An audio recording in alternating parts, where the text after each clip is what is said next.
She drunkenly hit the most dangerous alpha in Florida on his anniversary. He claims her as his mate. The crash sounded like the end of everything. Metal screaming. Glass exploding in 1,000 glittering pieces. Her body jerking forward against the seatbelt so violently she felt something crack deep in her chest, though later, she wouldn't know if it was her ribs or just her heart finally giving up. For 3 seconds, maybe 5, she just sat there. Hands still locked on the steering wheel in a death grip. Engine hissing. The taste of cheap Chardonnay coating her tongue like regret. Streetlights blurring into smears of gold through tears she didn't remember, starting to cry. Her mind was blank. White noise. Static. The kind of numb that comes after you've already used up every emotion your body can produce in a single day. And then she saw him. The driver's door of the SUV opened. And a man stepped out. Not just any man. This man was built like violence wrapped in an expensive suit. Tall, easily 6'3", maybe more. Shoulders broad enough to block out the streetlight behind him. Dark hair, dark suit, jaw so sharp it could have been carved from marble by someone who understood exactly what danger should look like. But it was his eyes that stopped her heart. Even from 15 feet away, even through the spiderweb cracks in her windshield, she could see them.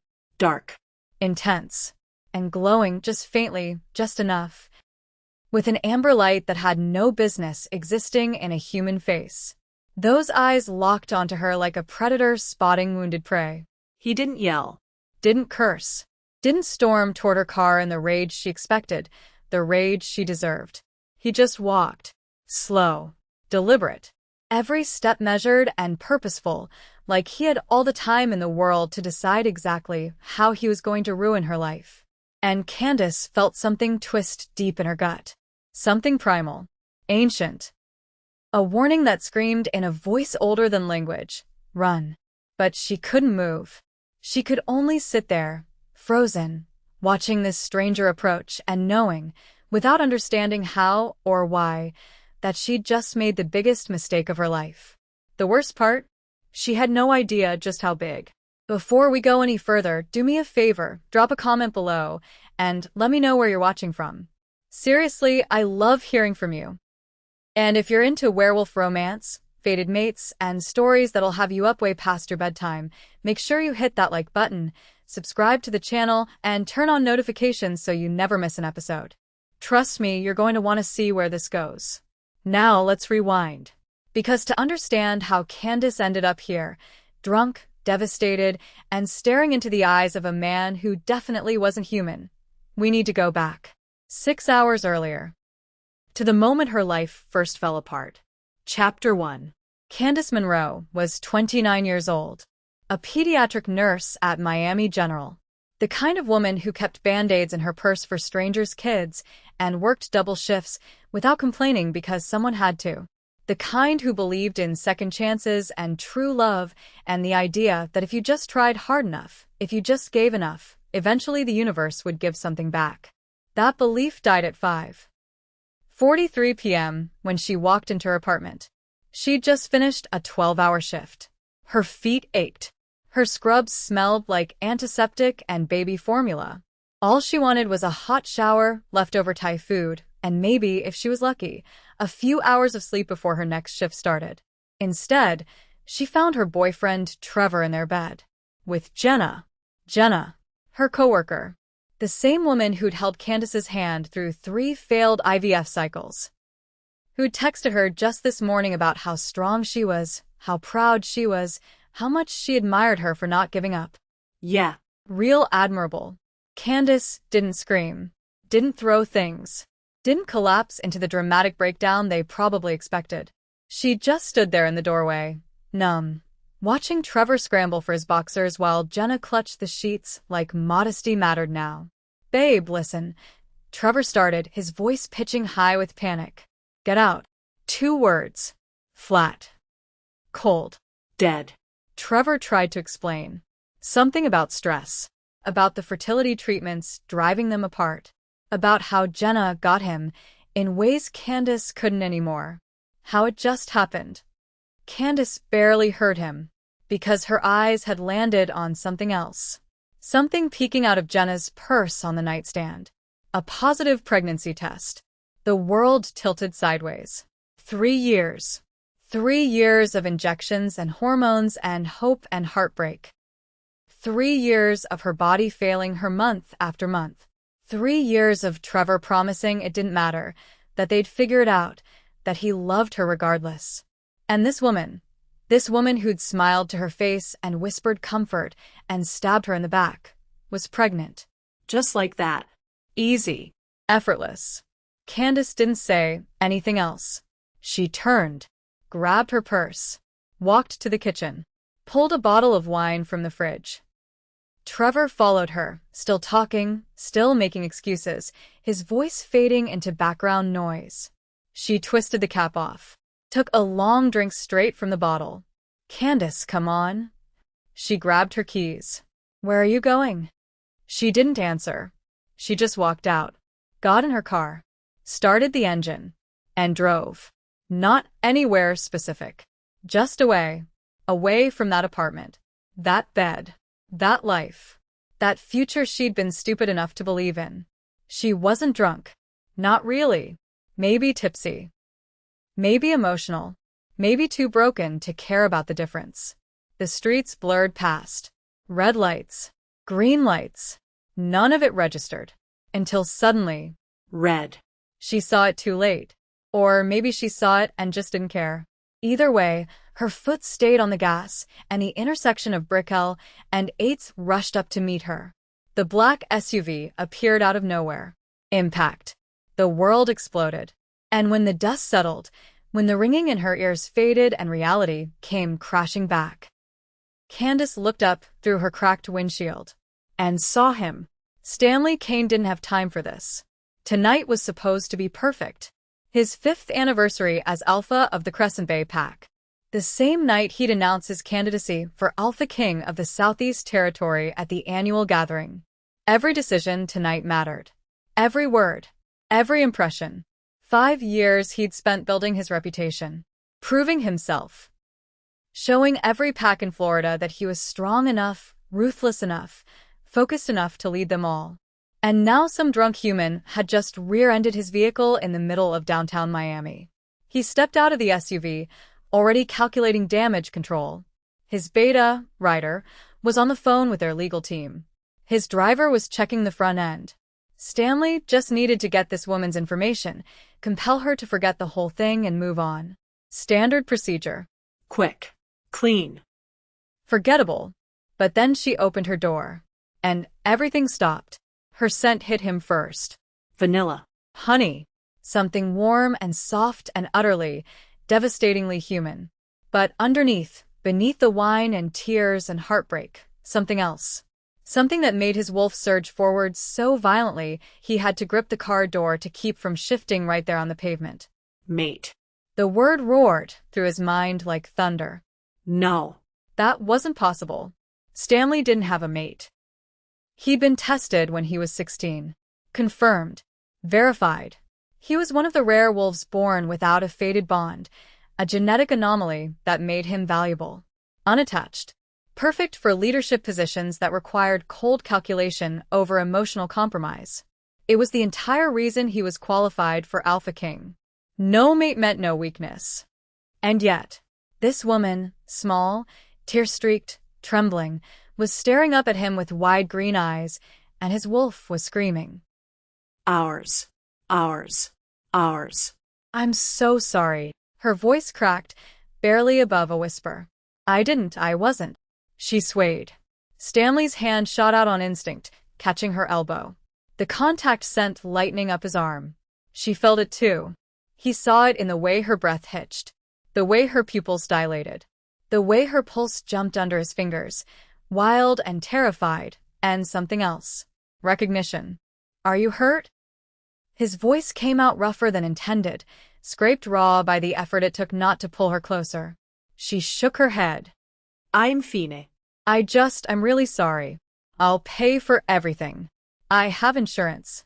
Her voice broke. Tears spilled over.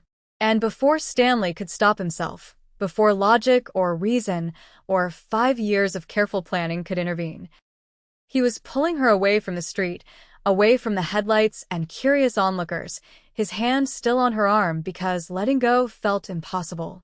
Ryder appeared at his side, concerned. "Boss." Stanley didn't answer. He couldn't, because this human woman, this crying, wine-scented, beautiful disaster of a woman, was his mate. And in exactly 2 hours, he was supposed to stand in front of the most powerful wolves in the Southeast and prove he had no weaknesses. He'd just found the one thing that could destroy him. Chapter 2.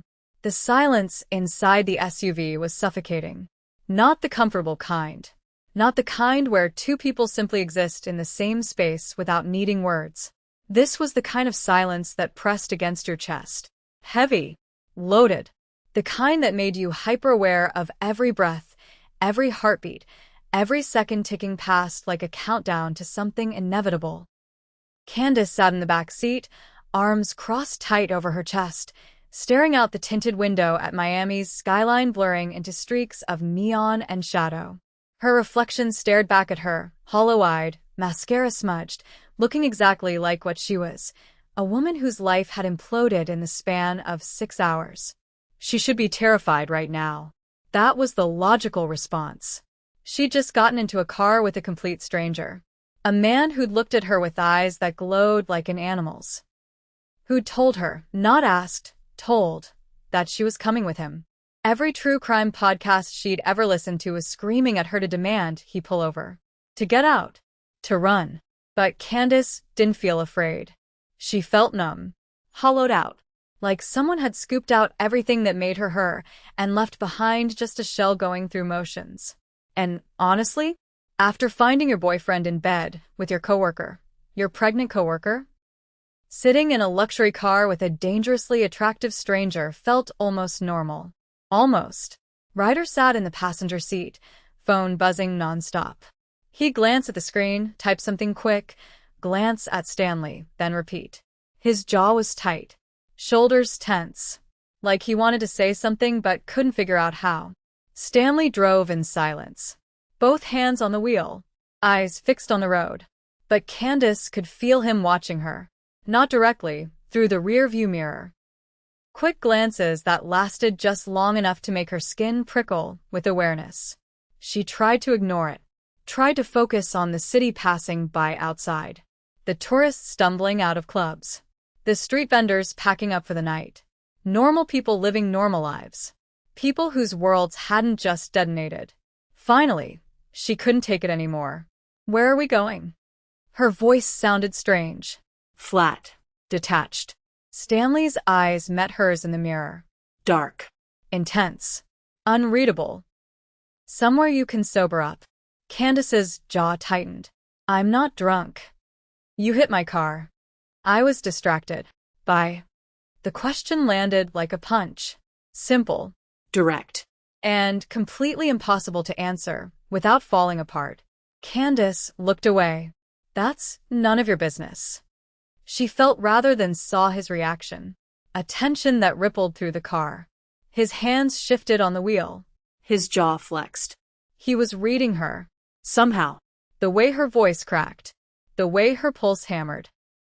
The way she couldn't quite meet his eyes. "You're lying," he said quietly. "Excuse me?" "Not about being distracted. About being okay." Candace's throat tightened. She forced herself to keep her voice steady. "I said I'm fine. And I said you're lying." The certainty in his voice made something twist in her chest. How could he possibly know that? They'd met 20 minutes ago. He didn't know anything about her. And yet, the way he looked at her, like he could see straight through the walls she'd spent years building, made her want to either scream or cry, or both. His wolf was going insane. Stanley could feel it clawing beneath his skin. Snarling.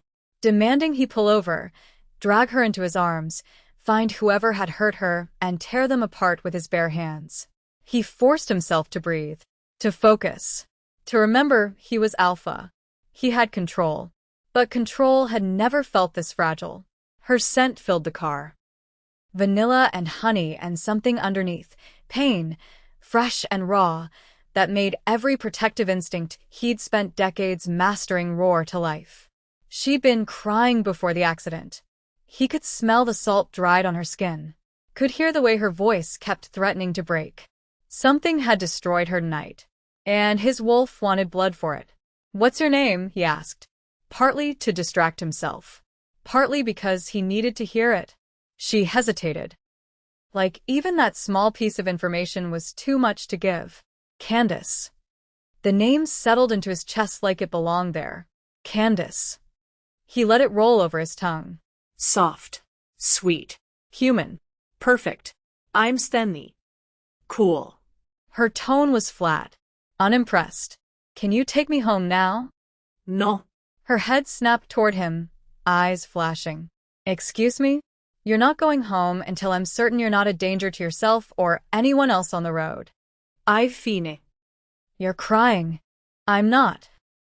She lifted her hand to her face, touched her cheek. Her fingers came away wet. She hadn't even realized. "Damn it," she whispered. Stanley's hands tightened on the wheel until his knuckles went white.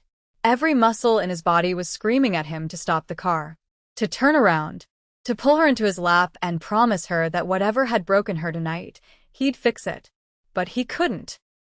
Because in 40 minutes, he was supposed to stand in front of the most powerful wolves in the southeast and prove he was strong enough to lead them. And weakness, even for your mate, was unforgivable. Ryder cleared his throat. Careful. Deliberate. Boss. "We're 10 minutes out from the gathering. You want me to have someone take her back to—" No. The word came out harder than Stanley intended. Ryder blinked. No. "She stays with me." Silence. Candace's eyes went wide. "I'm sorry, what?" Stanley met her gaze in the mirror. Held it. Let her see exactly how serious he was. "You're staying with me tonight." "Like hell I am." "You don't have a choice." "I absolutely have a choice." "Pull over. I'll get an Uber." No. "You can't just kidnap me." "I'm not kidnapping you. I'm keeping you safe." "Safe from what?" Stanley's jaw worked. From me. "From what I might do if I let you walk away." But he couldn't say that. So instead, he said nothing. And Candace, exhausted and emotionally destroyed and too tired to fight anymore, just slumped back against the seat. "This is insane," she muttered. Stanley almost smiled. "You have no idea." The venue materialized out of the darkness, like something from a dream. Or a nightmare. A sprawling estate perched on the edge of the Everglades. Wrought iron gates. Cobblestone drive. The main building was all white stone and arched windows, lit from within by what looked like 1,000 candles. The parking lot was filled with cars that probably cost more than Candace made in 5 years. Sleek. Black. Gleaming. Stanley pulled up to the entrance. Killed the engine. Candace stared out the window at the guests streaming inside. Designer gowns. Tailored suits. Jewelry that caught the light and threw it back in dazzling fragments. "I can't go in there," she said quietly. Stanley was already out of the car, opening her door. "You don't have a choice." "I look like a mess." He stopped. Turned.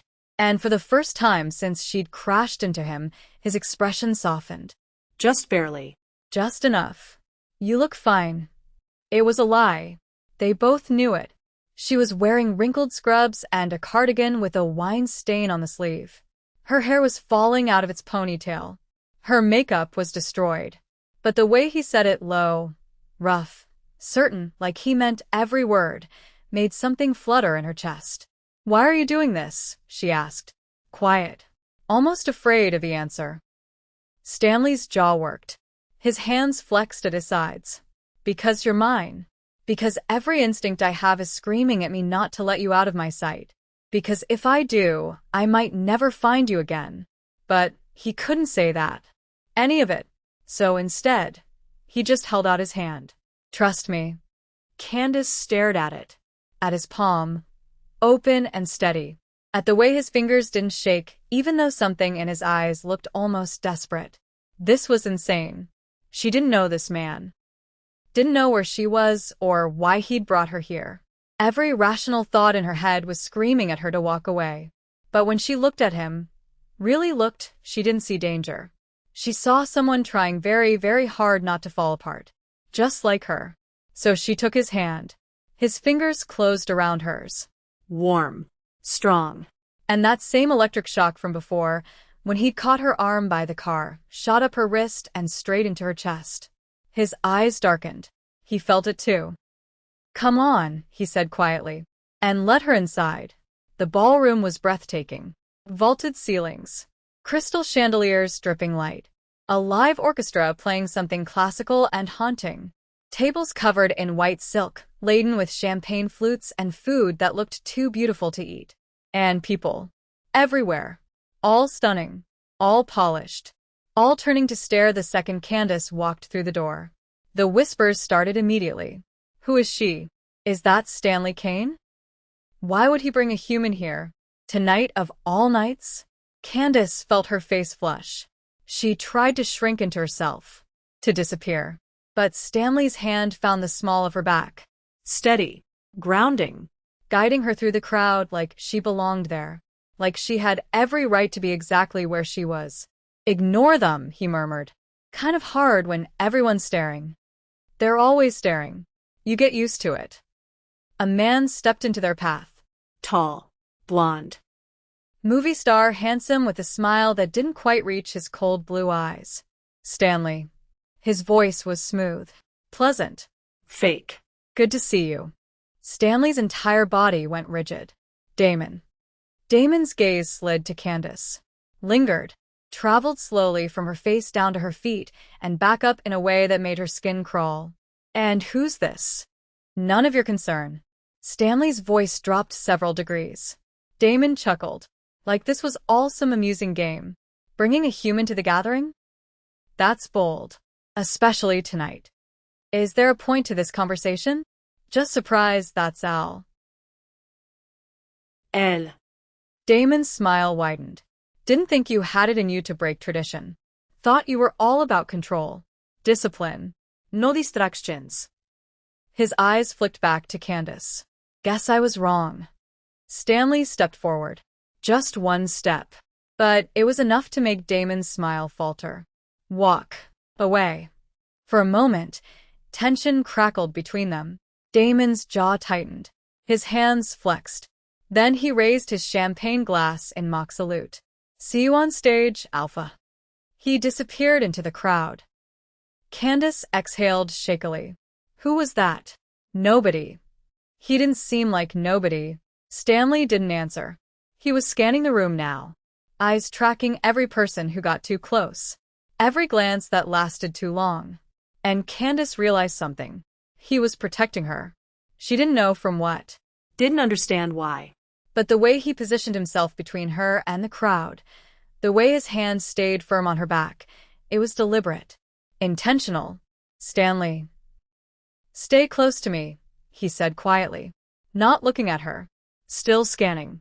"Don't talk to anyone. Don't leave my side. Understand?" Why? What's going on? He looked down at her then, and for the first time, she saw something in his eyes that made her stomach drop. Fear. Real. Raw. Barely contained. "Because if they find out what you are to me," he said quietly, "they'll use you to destroy me. Before we go any further, and trust me, you're going to want to see what happens next, do me a favor. Drop a comment and let me know where you're watching from. It literally takes 2 seconds and helps us reach more people who love these stories. And if you haven't subscribed yet, seriously, what are you waiting for? Hit that button. Turn on notifications. You're already invested. Might as well make it official." The lights dimmed. The orchestra faded into silence. The crowd shifted, flowing toward the front of the room where a stage had been set up. Simple, elegant, commanding attention. A woman stepped into the spotlight.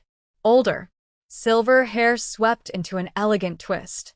Wearing a gown that probably cost more than Candace's car. She radiated authority. The kind that didn't need to be announced. "Welcome," she said, her voice carrying effortlessly through the room, "to the annual gathering." Applause rippled through the crowd. "Tonight, we honor tradition. We celebrate strength. We recognize those who have proven themselves worthy to lead." Her gaze swept the room. And we hear from those who wish to guide us into the future. More applause. Candace glanced at Stanley. He'd gone completely still. Focused. Every muscle coiled tight. Tonight, the woman continued, 2 candidates will present their case for Alpha King of the Southeast Territory. The murmurs that rippled through the crowd were reverent. Excited. Alpha King. Candace didn't know what that meant. But from the way everyone suddenly leaned forward, the way the energy in the room shifted, it was important. First, the woman announced, we welcome Damon Hale. Damon stepped onto the stage. All confidence and charm.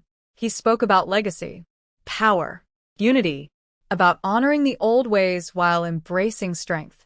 The crowd ate it up. Candace barely listened.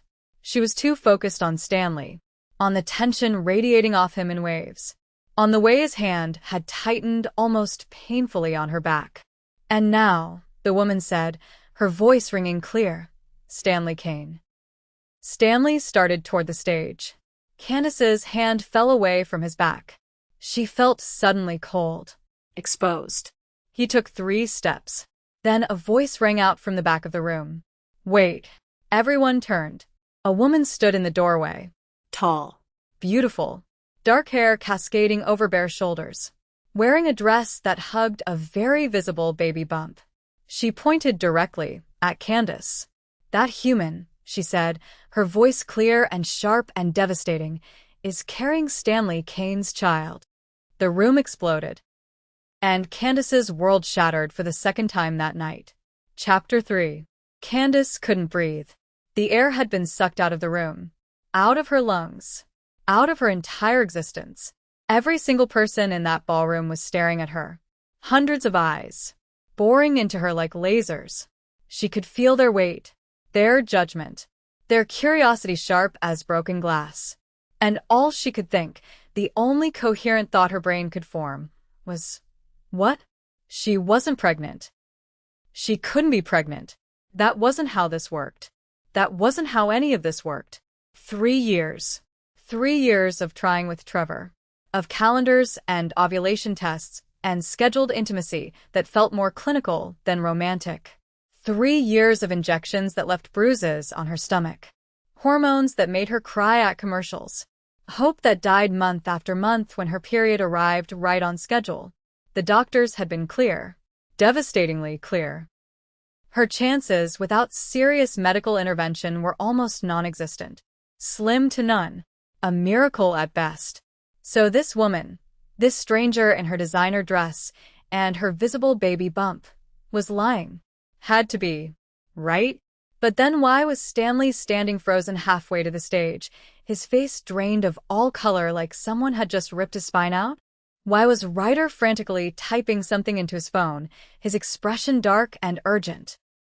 Why was the silver-haired woman staring at Candace like she'd just walked in carrying a live grenade? The pregnant woman stepped forward, heels clicking on marble, each step deliberate, measured, like she'd rehearsed this moment 1,000 times. She was stunning up close, dark hair cascading in perfect waves, sharp cheekbones, red lips curved into a smile that looked beautiful until you saw her eyes, cold, calculating, vicious. My name is Veronica Cross, she announced to the room. Her voice carried. Clear. Confident. Destroying. And I'm a fertility specialist at Crescent Genetics Clinic. Candace's heart stopped. No. You came in 3 weeks ago, Veronica continued, turning to face Candace directly, tilting her head like she was examining something fascinating under a microscope. For artificial insemination. Do you remember? The room went silent. Waiting. Candace's throat closed. 3 weeks ago. The clinic. It had been a desperate decision. Made at 3 a.m. after too much wine and too many tears. After finding Trevor with Jenna. After realizing her entire future, the one she'd planned and sacrificed for and believed in, was built on sand.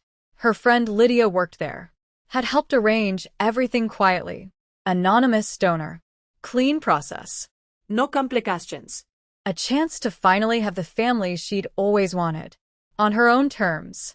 Without waiting for some man to decide she was worth staying for. It had felt like taking control, like choosing herself for once. Now it felt like the worst mistake of her life. "You were inseminated with donor sperm," Veronica said, her smile widening. "Or at least, that's what you thought." The crowd erupted, murmurs rolling through the room like thunder. Candace felt like the floor was tilting, like gravity had stopped working properly. There was Veronica paused, letting the tension build, clearly enjoying every second of this mix-up. A clerical error. The sample intended for another client was accidentally used on you. She let that sink in, let the crowd absorb it, then delivered the killing blow. That sample belonged to Stanley Kane. The room exploded. Shouting. Gasping. Accusations flying. Phones coming out. Cameras flashing. Candace's knees gave out.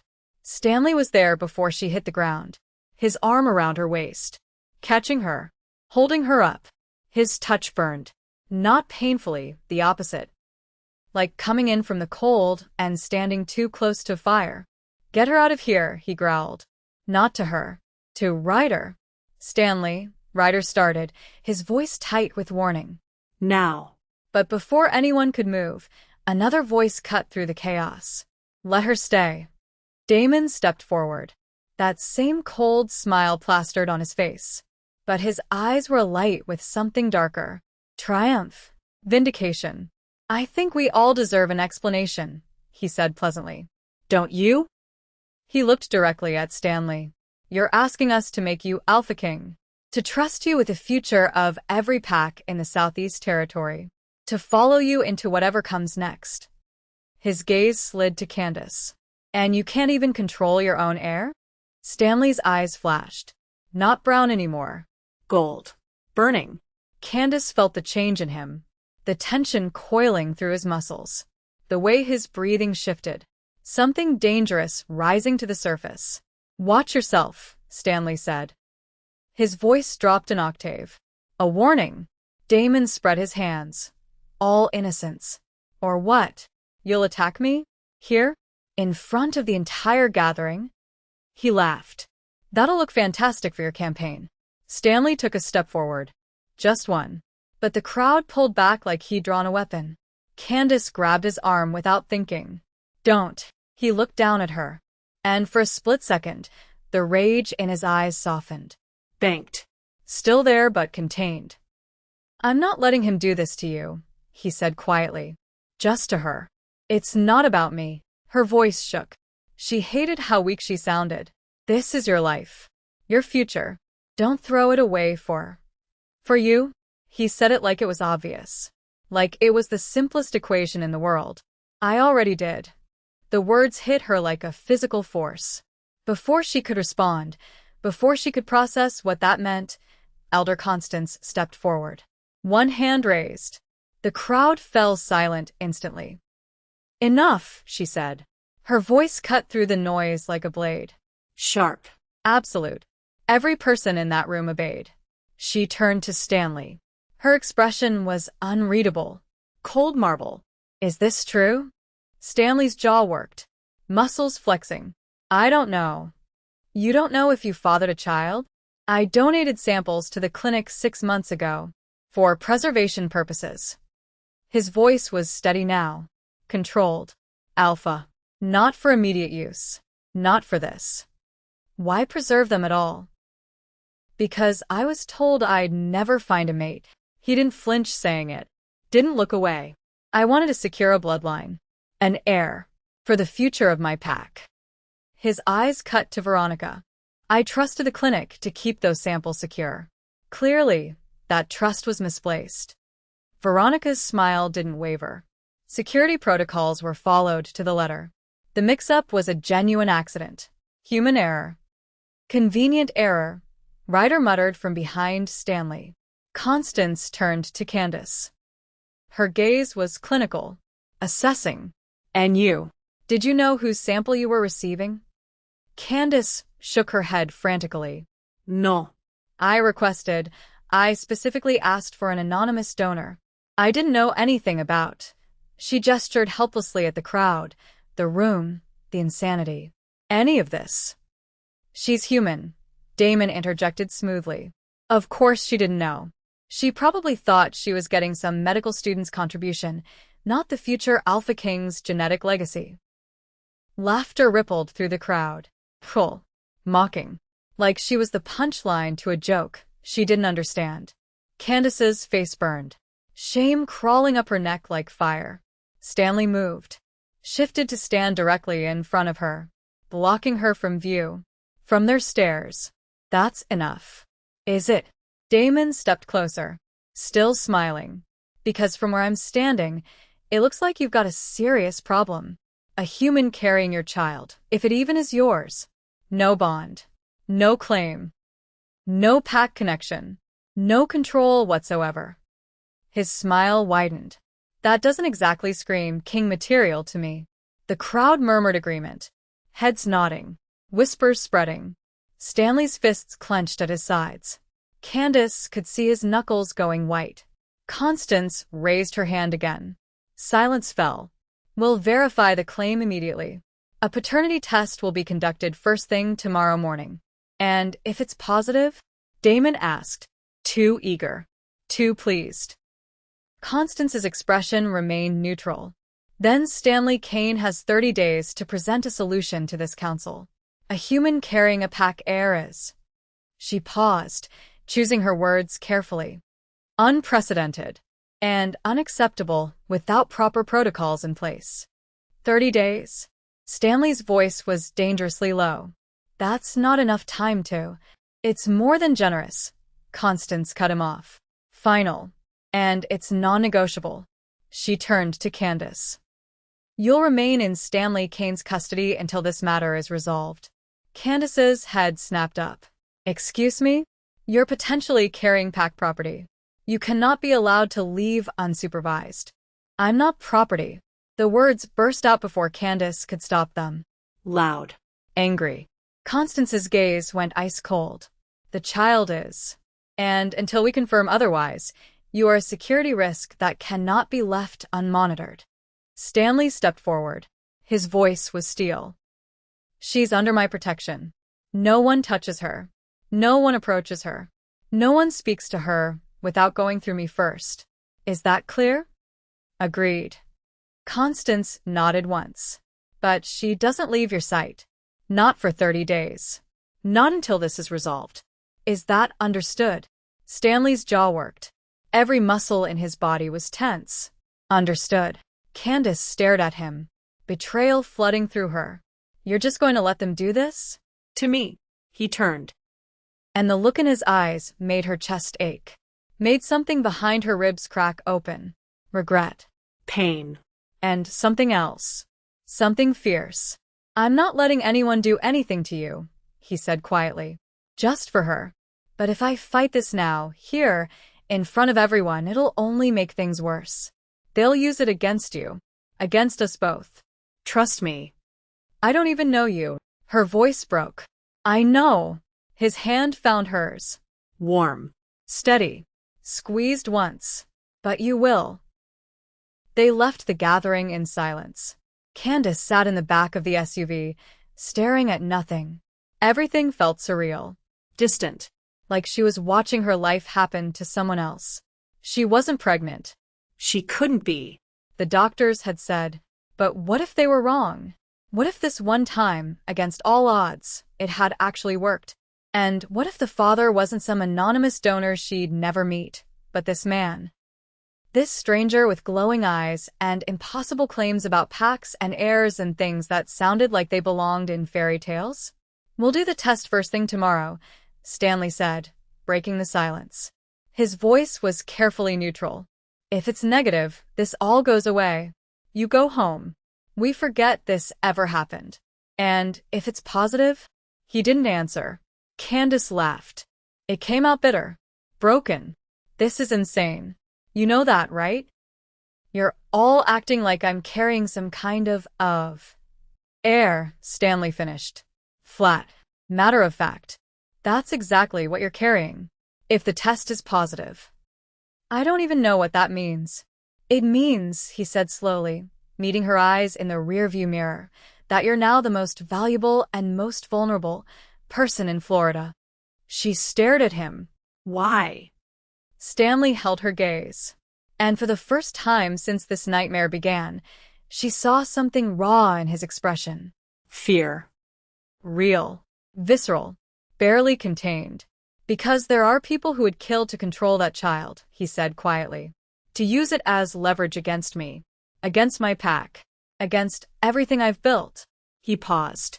And there are people who would kill to make sure it's never born. To eliminate the threat before it becomes one. Candace's blood turned to ice. And you, Stanley continued, his voice dropping even lower, are the only thing standing between them and what they want. The SUV pulled up to a towering high-rise. All glass and steel and money. Overlooking Biscayne Bay like some modern fortress. Stanley got out. Came around. Opened her door. Held out his hand. Welcome home. Candace looked up at the building. Then at him. This isn't my home. It is now.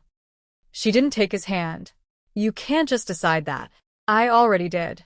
Before she could argue. Before she could tell him exactly where he could shove his protection and his decisions and his entire impossible life, a sound split the night. A howl. Long, haunting. Wrong. Too close. Way too close. Stanley's head snapped toward the sound. His entire body went rigid. Eyes flashing gold in the streetlight. Get inside, he ordered. Not to her.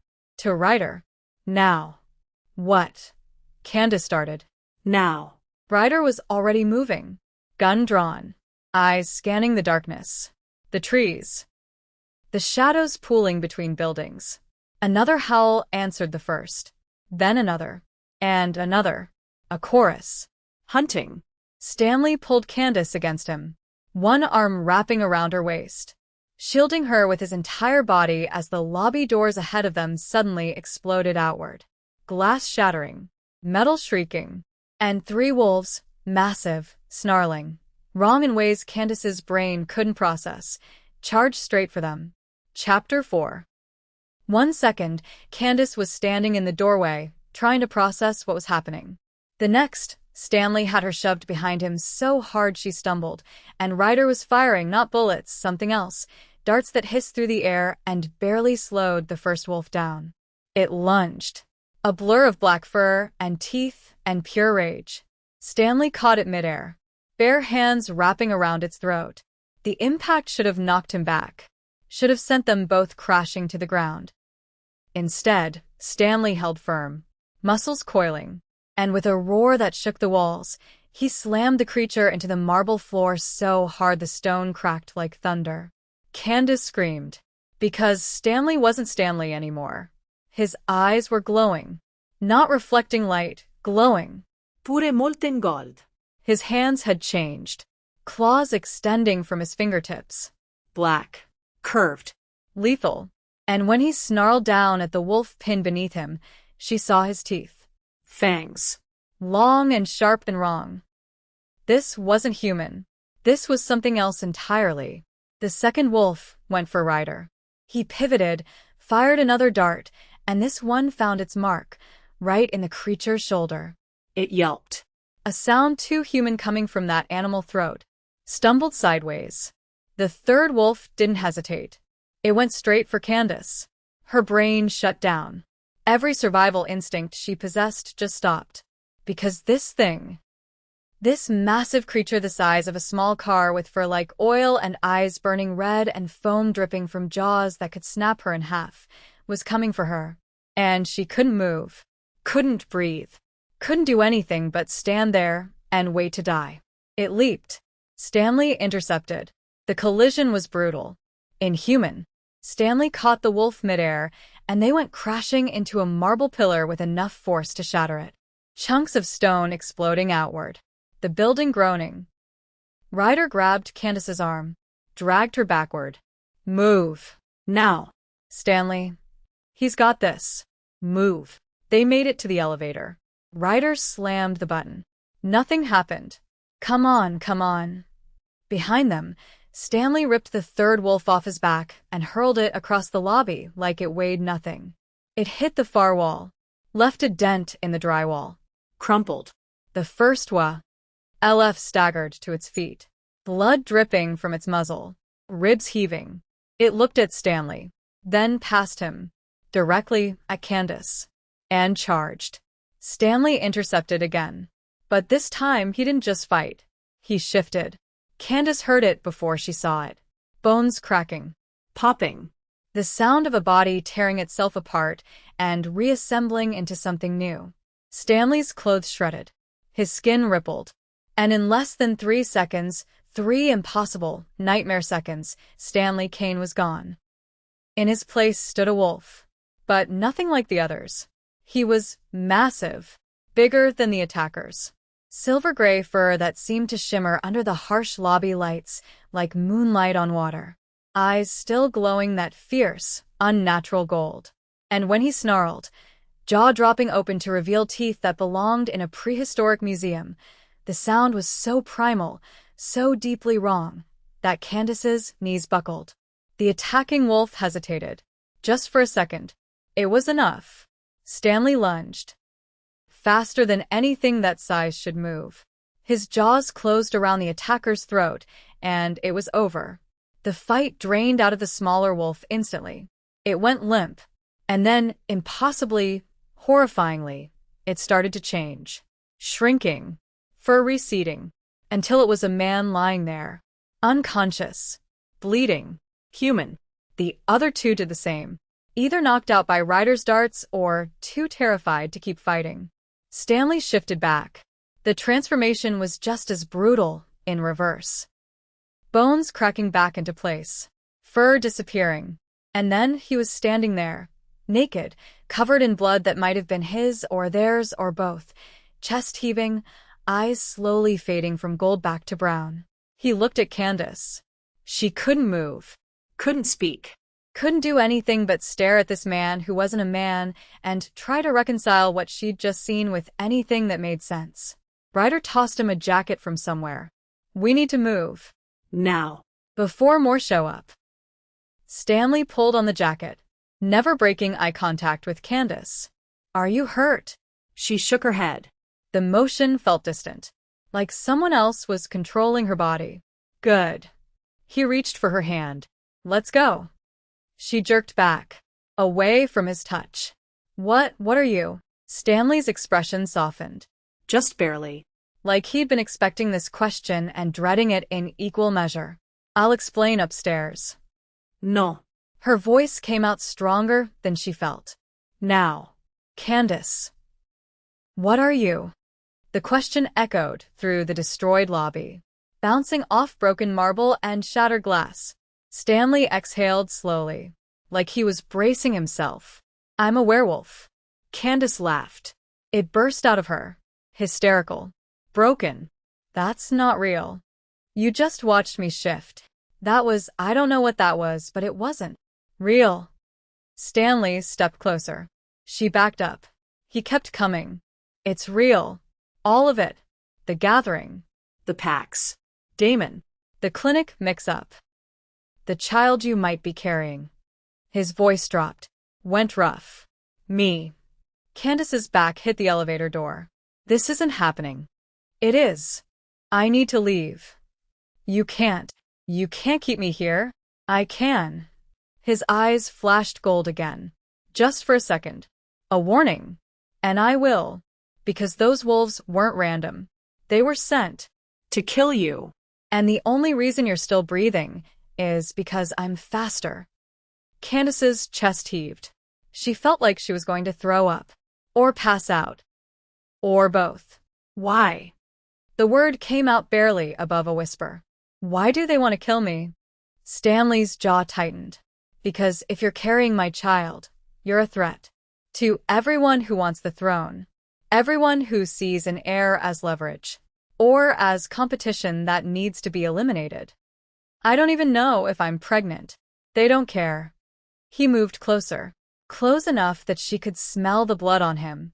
Could see the scratches healing in real time across his arms. Until we know for sure you're a target. And I'm the only one standing between you and them. Tears burned Candace's eyes. Hot. Angry. Terrified.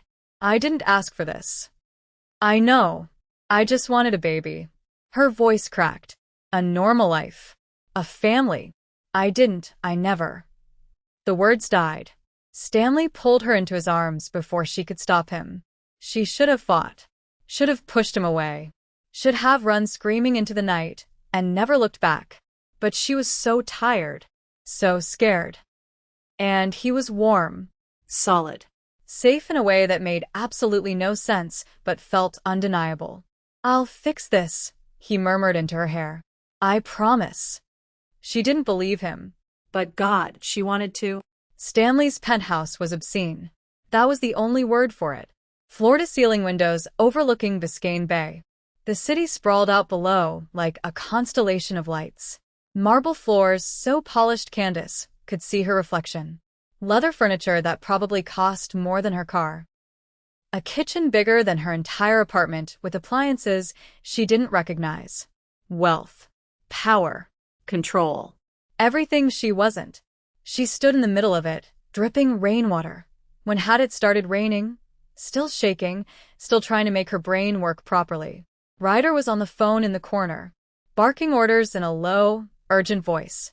Something about perimeter security and additional guards and running background checks. Stanley disappeared into a bedroom. Came back dressed. Jeans. Black t-shirt. Barefoot. Human. Almost.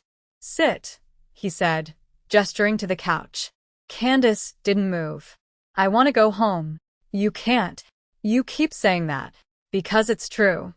I have a life, Stanley. Her voice pitched higher. Desperate. A job. An apartment. Friends. I can't just disappear. Your apartment is being watched. So is your workplace. We've had eyes on both since the gathering ended. He held up her purse. I had Ryder grab this from the crash site. Your phone. Wallet. Keys. Everything's here. She snatched it from him. You had no right. I had every right. His voice went hard. Alpha. You're mine now. The words hung in the air between them. Candace stared at him. Excuse me? Stanley's jaw flexed. That came out wrong. Really? Because it sounded pretty damn clear to me. I meant, he ran a hand through his hair. Still damp. Still streaked with blood he hadn't bothered cleaning off. If you're pregnant with my child, that makes you pack. My pack. My responsibility. I'm not your anything. Not yet. Not ever. His eyes flashed. We'll see. Candace's breath caught. There was something in the way he looked at her. Something possessive. Dangerous. Primal. And, God help her, intoxicating in a way that made her hate herself. She looked away first. Had to. I need to take a test, she said quietly. A pregnancy test. To end this. Stanley nodded. I'll have one brought up. And, if it's positive? He hesitated. Just for a second. But she saw it. The flicker of something in his eyes. Fear. Hope. She couldn't tell which. Then we deal with it. How? Together. Candace laughed. Bitter. Broken. You don't even know me. I will. Stop saying that. Why? Because it's a lie. She spun to face him. You don't want to know me. You want to control me. To own me. Because of some baby that might not even exist. Stanley stepped forward. Close enough that she could feel the heat radiating off him. Could see the muscles in his jaw working. You're wrong. Am I? Yes. His voice dropped. Went rough. Raw. Because from the second you opened that car door tonight, I haven't been able to think about anything else. Candace's heart slammed against her ribs. That scent. Your voice. The way you looked at me like I was just a man. He laughed. Bitter. Self-deprecating. No one looks at me like that. Like I'm normal. Human. Like I'm not alpha or heir or future king. Just me. You're not human. I know.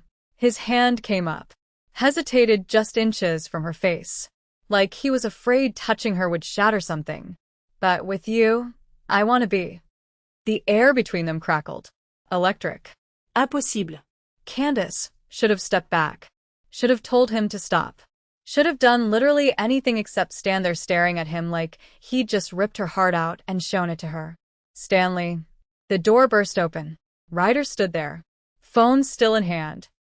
Face grim. We've got a problem. Stanley didn't look away from Candace. What now? Damon just called an emergency council meeting. Tomorrow morning, 8 a.m. Ryder's voice was tight.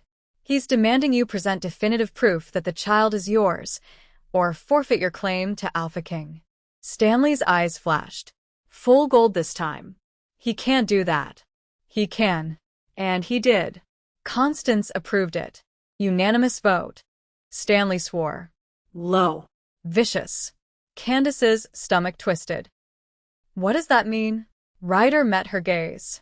And for the first time, she saw something like pity in his eyes. It means we have 12 hours to prove you're pregnant, and that it's Stanley's child. Or this all gets significantly worse. The pregnancy test sat on the bathroom counter. Candace stared at it. 2 lines. Bold. Unmistakable. Positive. She was pregnant.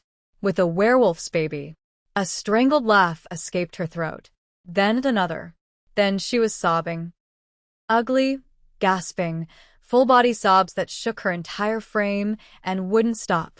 A knock on the door. Soft. Hesitant. Candace? She couldn't answer. Couldn't make her voice work. Stanley opened the door. Saw the test lying on the counter. Saw her face, tear-streaked, destroyed, barely holding together. And understood. He crossed the room in 2 strides. Pulled her into his arms. She fought. Hit his chest. Tried to push him away. But he held firm. Not restraining. Just there. Solid. Letting her break. I can't do this, she sobbed into his shirt. I can't. I'm not strong enough. Yes, you can. No. Yes. He pulled back. Tilted her chin up with one hand. His eyes were gold again. Fierce. Absolute. You're stronger than you know. And you're not alone. I don't even want this. The words tore out of her. Raw. Honest. Devastating. I spent 3 years trying to get pregnant. 3 years of wanting it so badly it hurt. And now that I am, it's with a stranger's baby. A werewolf baby. And people want to kill me for it. How is that fair? Stanley's grip tightened. It's not. Then why? Because life isn't fair.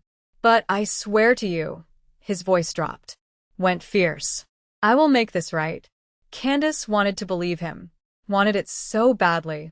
But the test in her hand felt like a death sentence. What happens now? Stanley's expression darkened. Now we prove it's mine. And then we make sure no one can touch you or that child. How? He hesitated. For the first time since she'd met him, he looked uncertain. By making you untouchable. What does that mean? Stanley's thumb brushed her cheek, wiping away tears. It means you become my mate. Officially. Publicly. In front of the entire pack. Candace's breath stopped. That's insane. It's the only way to protect you. I don't even know you. You will, he said again. But this time something was different. His voice softer. More vulnerable. And maybe you'll let me know you too. Before Candace could respond, before she could tell him yes or no or that this was the craziest thing she'd ever heard, Ryder's voice echoed from the living room. Stanley, we've got incoming. Stanley's head snapped toward the door. He grabbed Candace's hand, pulled her out of the bathroom just as the windows exploded inward in a shower of glass and night air. 3 figures dropped into the penthouse, masked, armed, moving with speed that wasn't human. Stanley shoved Candace behind him. Get to the safe room. Where? Down the hall. Go. One of the figures lunged. Stanley met them head-on, shifting mid-leap. His wolf form crashing into the attacker with bone-crushing force. Ryder fired, taking down the second. The third went straight for Candace. She ran. Down the hallway, heart pounding so hard she could hear it. The safe room, wherever that was, had to be close. Had to be. Behind her, snarls, gunshots, breaking furniture, sounds that belonged in nightmares. She found a door. Reinforced steel. Keypad lock. She slammed her hand against it. Nothing. Stanley. The attacker rounded the corner. Mask pulled down. Face twisted into something caught between human and wolf. Eyes yellow. Teeth sharp. Staring directly at her stomach. The air. It growled. Candace backed against the door. Stay away from me. It smiled. Can't do that. It lunged. And Stanley crashed into it from the side. All teeth and fury. They went down in a tangle of fur and blood and violence, and when Stanley rose, the attacker didn't. He shifted back, panting, blood-streaked, eyes still glowing. Are you hurt? Candace shook her head. Couldn't speak. Stanley punched a code into the keypad. The door hissed open. He pushed her inside, a small, windowless room lined with screens showing every angle of the building. Stay here. Don't open this door for anyone but me. Stanley. Lock it. Now. He slammed the door shut. Candace stood in the darkness, trembling, the test still clutched in her hand. And for the first time in her life, she prayed. Not to God, but to the wolf on the other side of that door. Please don't die. Please don't leave me alone in this. Chapter 5. When the door finally opened, after what felt like hours, but was probably 20 minutes of Candace standing in that dark room listening to sounds that would haunt her nightmares, Stanley stood there, still shirtless, still covered in blood. Cuts healing in real time across his chest and arms. But alive. Candace launched herself at him before her brain could catch up to her body. He caught her easily, arms wrapping around her like a vice. Like he'd been waiting to do exactly this. I thought her voice broke. I've seen it. His voice was rough. Strained. They're gone. Dead. Subdued. Writers interrogating them now. He pulled back just enough to look at her face. Check for injuries. His hands moved over her shoulders, down her arms, efficient and gentle all at once. You're okay? She nodded. Couldn't quite make words work yet. Good. He exhaled. Closed his eyes. That's good. Candace stared up at him. At this man who'd just fought off 3 attackers to keep her safe. Who was standing here bleeding and exhausted and still making sure she was okay first. This is my life now. Her voice came out smaller than she intended. Hiding in safe rooms while people try to kill me? Stanley's jaw tightened. Not if I can help it. You can't protect me forever. Watch me. She wanted to argue. Wanted to tell him that was impossible, that eventually something would get through, that she couldn't live like this. But the look in his eyes stopped her cold. It wasn't arrogance. Wasn't bravado or alpha posturing. It was desperation. Raw. Visceral. Terrifying. He was terrified of losing her. The realization hit like a freight train. Stole the air from her lungs. Why? She whispered. Why do you care so much? You don't know me. You don't owe me anything. Stanley's hand came up. Cupped her face. His palm was warm despite the blood cooling on his skin. Because you're mine. You keep saying that. Because it's true. His thumb brushed her cheekbone. Tender. Reverent. From the moment you crashed into me tonight, my wolf recognized you. Claimed you. And I tried to fight it. Tried to tell myself it was impossible, that the tests were right, that I didn't have a mate, but I can't anymore. Candace's breath hitched. You're saying I'm your mate? Yes. The word hung between them. Simple. Absolute. World-changing. But you said you didn't have one. That you were tested. I was wrong. His forehead pressed against hers. Close enough that she could feel his breath. Could count his heartbeats. Or the tests were. I don't know. I don't care. All I know is that now that I found you, I'm not letting you go. Not for Damon. Not for the council. Not for anyone. Candace's heart was racing so fast she felt dizzy. This was too much. Too fast. Too everything. 24 hours ago, she'd been a nurse with a cheating boyfriend and a normal life. Now she was pregnant with a werewolf's baby and being claimed by an alpha who looked at her like she was oxygen. I'm scared, she admitted. Me too. That surprised her. Made her pull back to see his face. You. Terrified. His laugh was bitter. Self-deprecating. I've faced down rival alphas trying to take my territory. Survived 3 assassination attempts. Built a pack from nothing. But the thought of losing you? He shook his head. That scares me more than anything I've ever faced. Candace's eyes burned. I don't know how to do this. Neither do I. He smiled then. Small. Tentative. Heartbreakingly human. But we'll figure it out.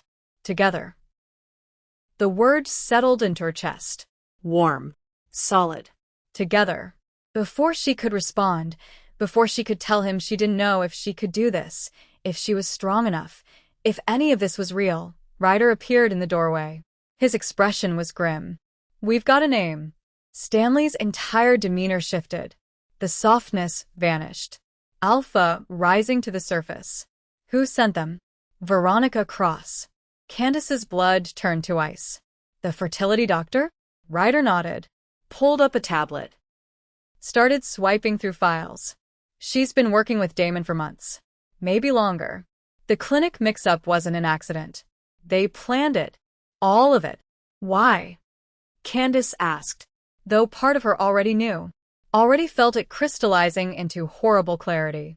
To sabotage Stanley's campaign. Ryder pulled up security footage.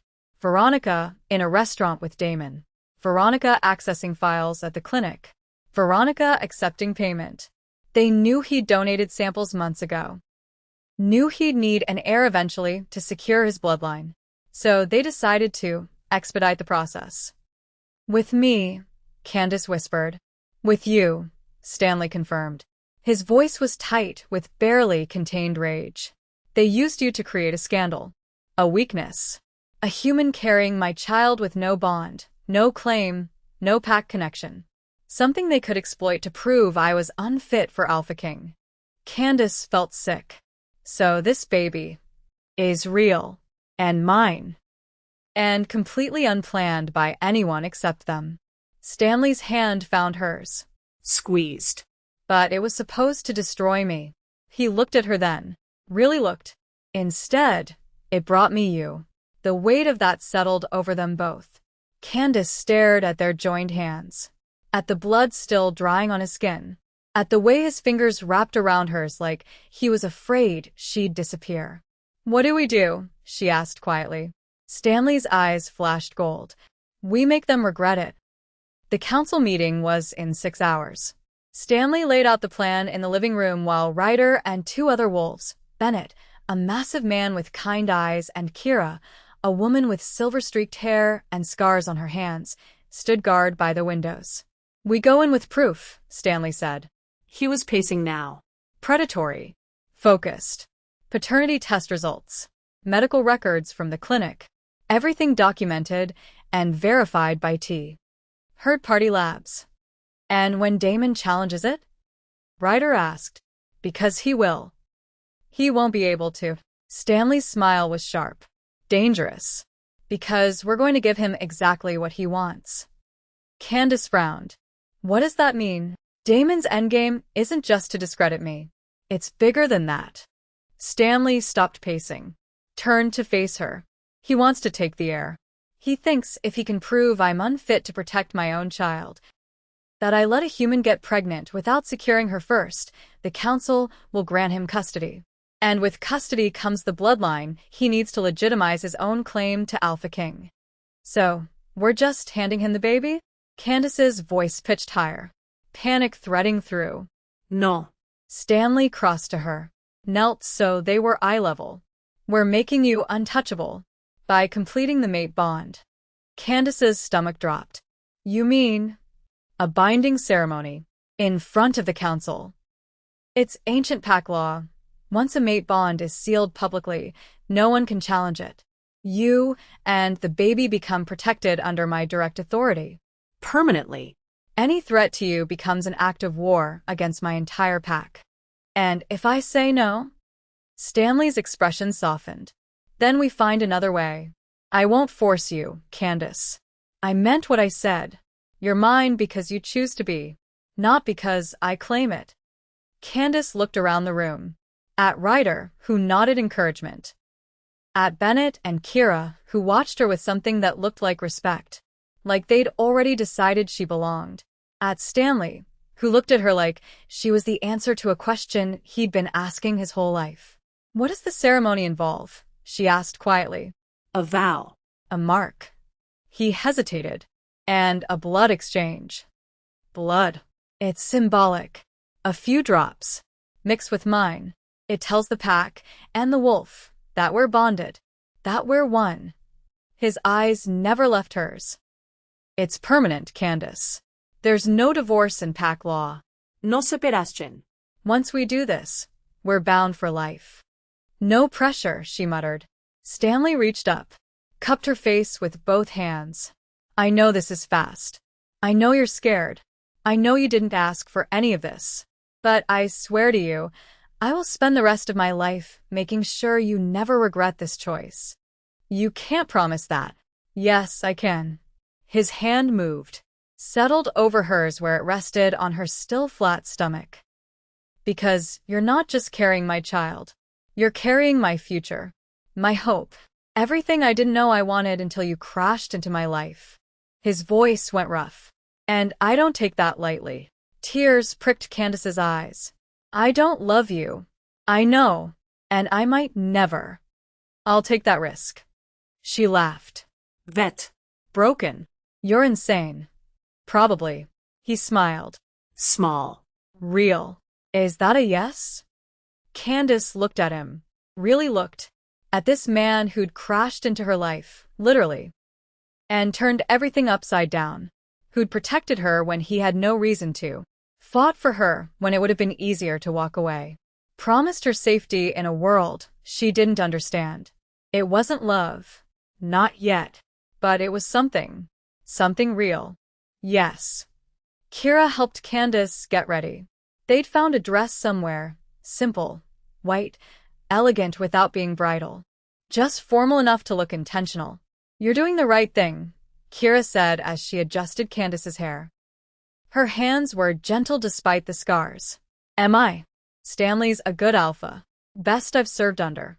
He'll take care of you." "I don't need taking care of." Kira smiled. "I know. That's why he chose you." Candace blinked. Met Kira's eyes in the mirror. "He didn't choose me. The clinic chose me. This whole thing was an accident." "Maybe." Kira's expression turned knowing. "Ancient. Or maybe fate doesn't care about our plans." Before Candace could respond, Stanley knocked. "Can I come in?" Kira slipped out silently. Left them alone.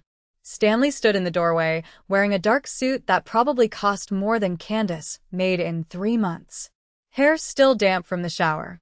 Looking every inch the alpha he was.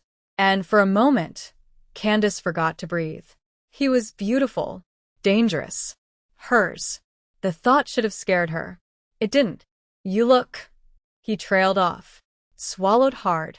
"Like I'm about to bind myself to a werewolf for life?" He smiled. "I was going to say perfect."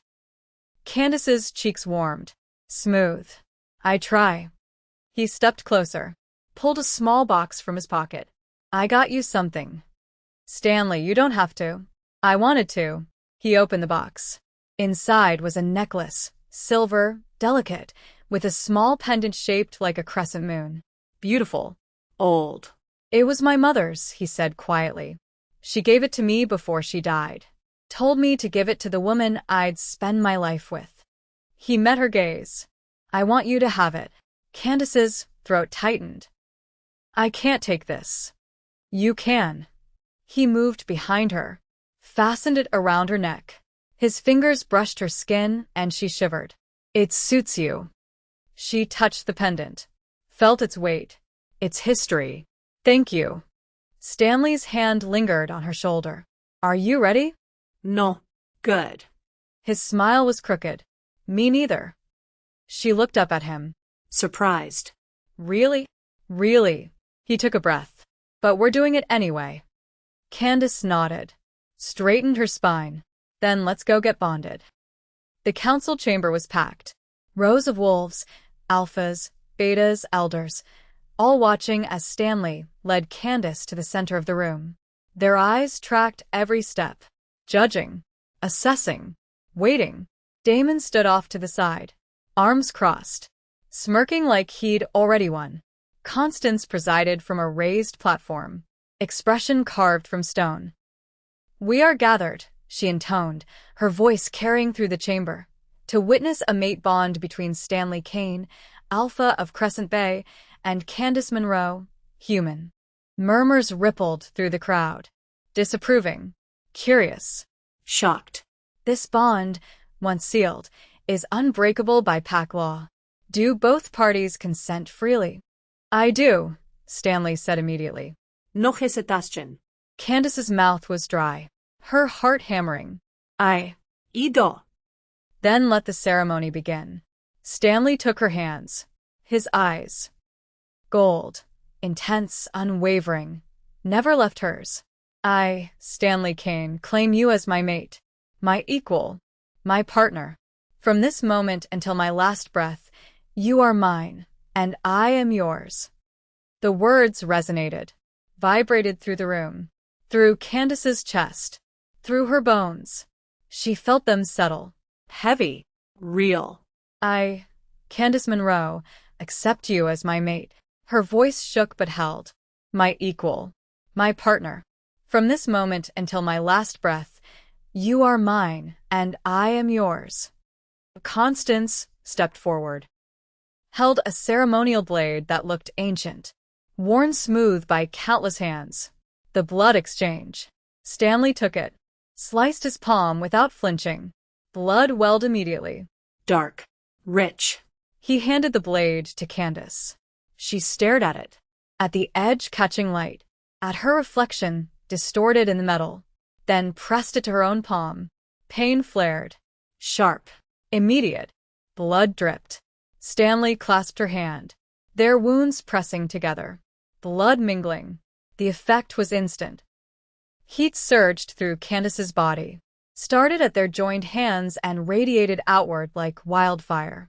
Her vision blurred, the room tilted, and then she felt everything. Stanley's heartbeat, thundering in sync with hers. His emotions, fear, hope, fierce protectiveness. His wolf, ancient, powerful, finally complete. Ours, it growled. Deep. Satisfied. Finally ours. She gasped. Stanley pulled her close, one arm around her waist, steadying her. "I've got you." Constance raised both hands. "The bond is sealed. Candace Monroe is now Luna of Crescent Bay. She and her offspring are under Stanley Kane's protection. Any threat to her is a threat to him. Any harm to her is an act of war against this pack." The crowd erupted, some applauding, some shouting objections. Chaos. Damon stepped forward, his voice cut through it all. "I challenge this bond." The room went silent. Every eye turned to him. Stanley's eyes narrowed. "On what grounds?" "On the grounds that it's a sham." Damon smiled, cold, calculating. "You bonded with a human you met 12 hours ago to cover up a scandal. That's not a true mate bond. It's a political move disguised as tradition." "Careful," Stanley growled. "Prove me wrong." Damon turned to Constance. "I invoke the trial of truth." Gasps echoed through the chamber. Candace looked at Stanley. His face had gone pale. "What's that?" His jaw was clenched so tight she could see the muscle jumping. A test. "To prove the bond is real." How? Damon's smile widened. "Simple. If you're truly mates, your bond will withstand separation. Physical, emotional, Complete. He looked directly at Candace. "So we separate you. For 30 days. No contact. No protection. No communication of any kind." Candace's blood turned to ice. "If she survives," Damon continued, "if the bond holds without proximity, then it's real." He shrugged. "If she doesn't, well, then it wasn't meant to be." Stanley stepped forward, fists clenched, power radiating off him in waves. "You're insane." "I'm federal." Damon turned to Constance. "It's within my rights. Ancient pack law. Isn't it? Constance's expression was grave. It is. No. Stanley's voice was deadly. Absolutely not. Then you forfeit your claim to Alpha King. Damon's eyes gleamed. Triumphant. Your choice, Kane. The throne. Or her. Stanley looked at Candace. At the woman he'd just vowed to protect. And realized he'd just walked them both into a trap.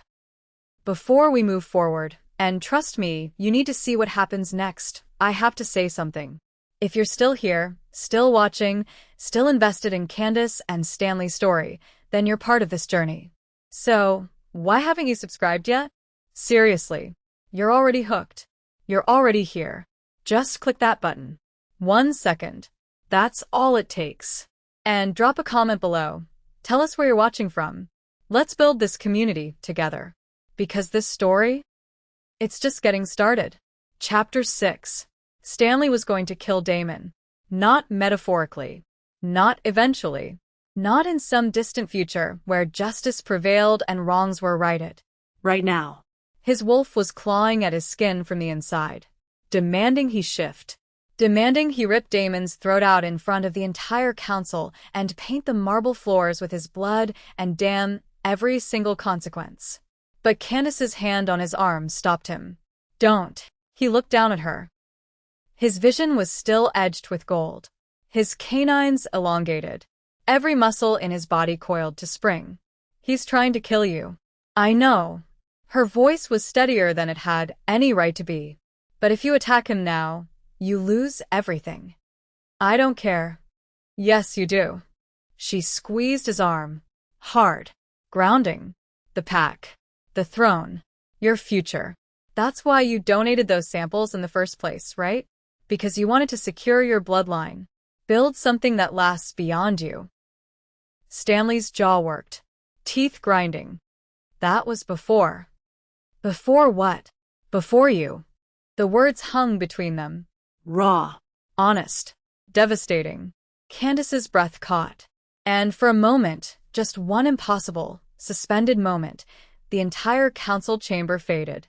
The hundreds of watching wolves. The political machinations. The death threats. All of it disappeared.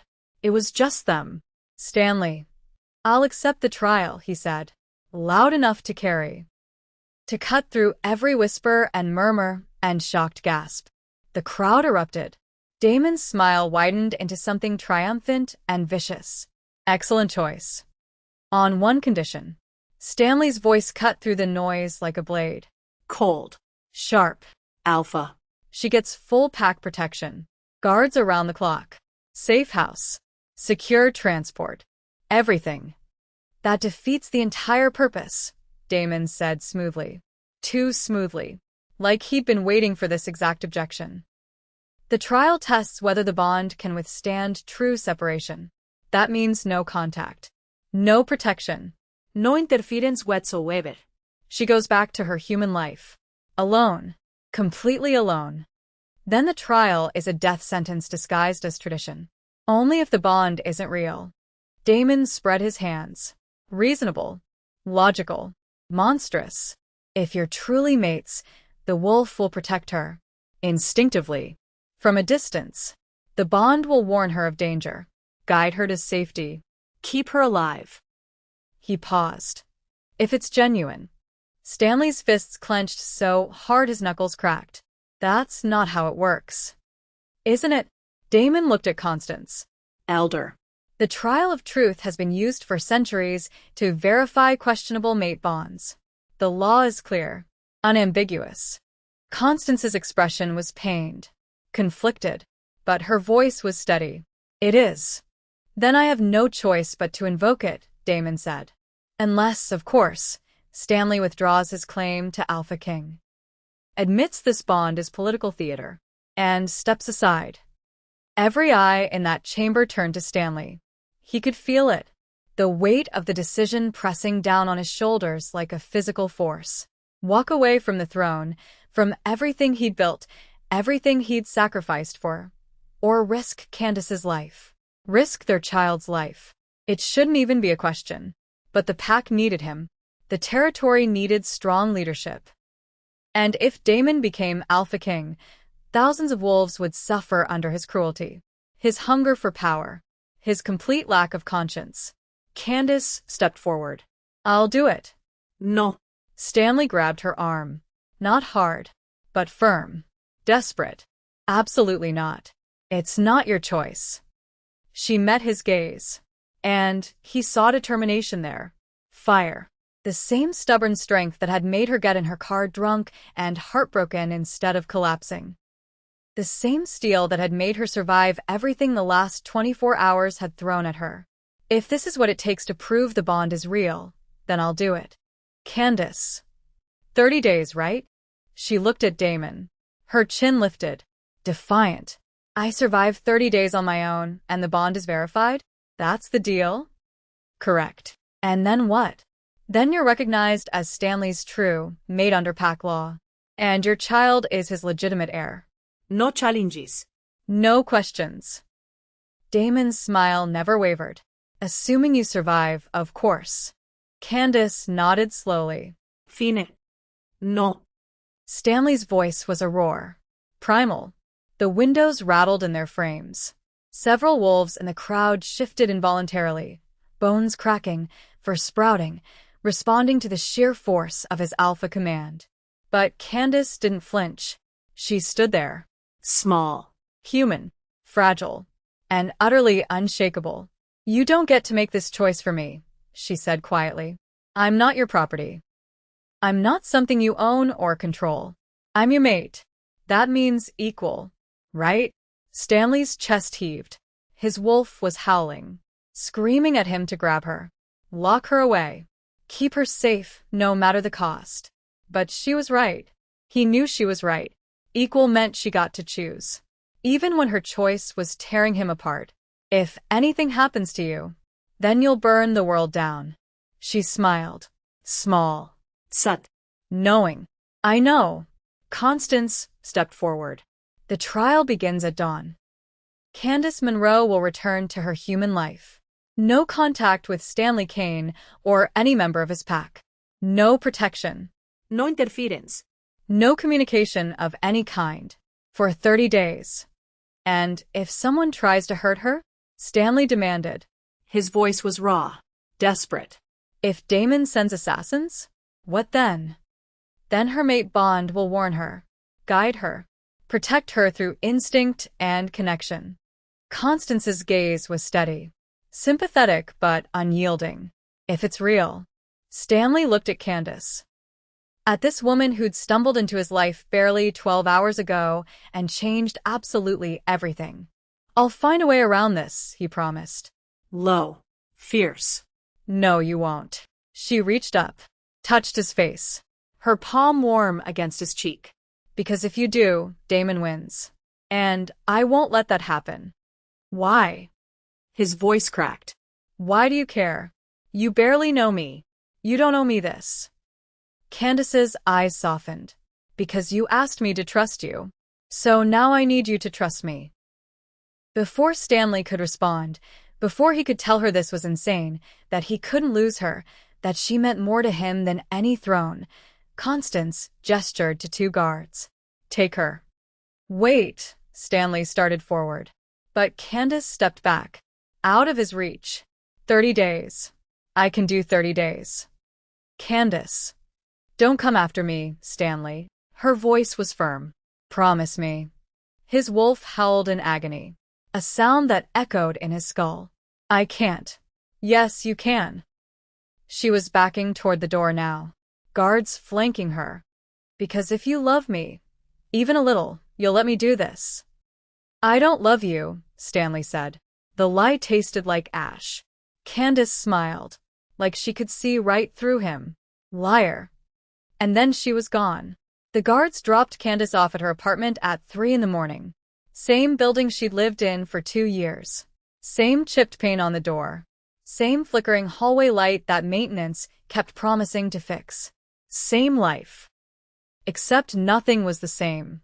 Candace stood in the hallway, key in hand, staring at that door like it was the entrance to a tomb. Because Trevor was in there. Probably with Jenna. Probably still in her bed. in sheets she'd bought, in a life she'd built that he'd destroyed. And she'd just been bonded to a werewolf, was carrying his child, had agreed to 30 days of separation that might kill her. She laughed. Hi. Borderline hysterical. Then unlocked the door. Trevor was on the couch, alone, watching some late-night talk show like nothing had happened, like the world hadn't ended and rebuilt itself in the span of 24 hours. He looked up when she walked in. Where the hell have you been? Candace stared at him. At this man she'd spent 3 years with, planned a future with, cried over, fought with, loved, or thought she'd loved, and felt absolutely nothing. Out, she said. Out. Trevor stood, incredulous, angry. You disappeared for almost an entire day. I called your work.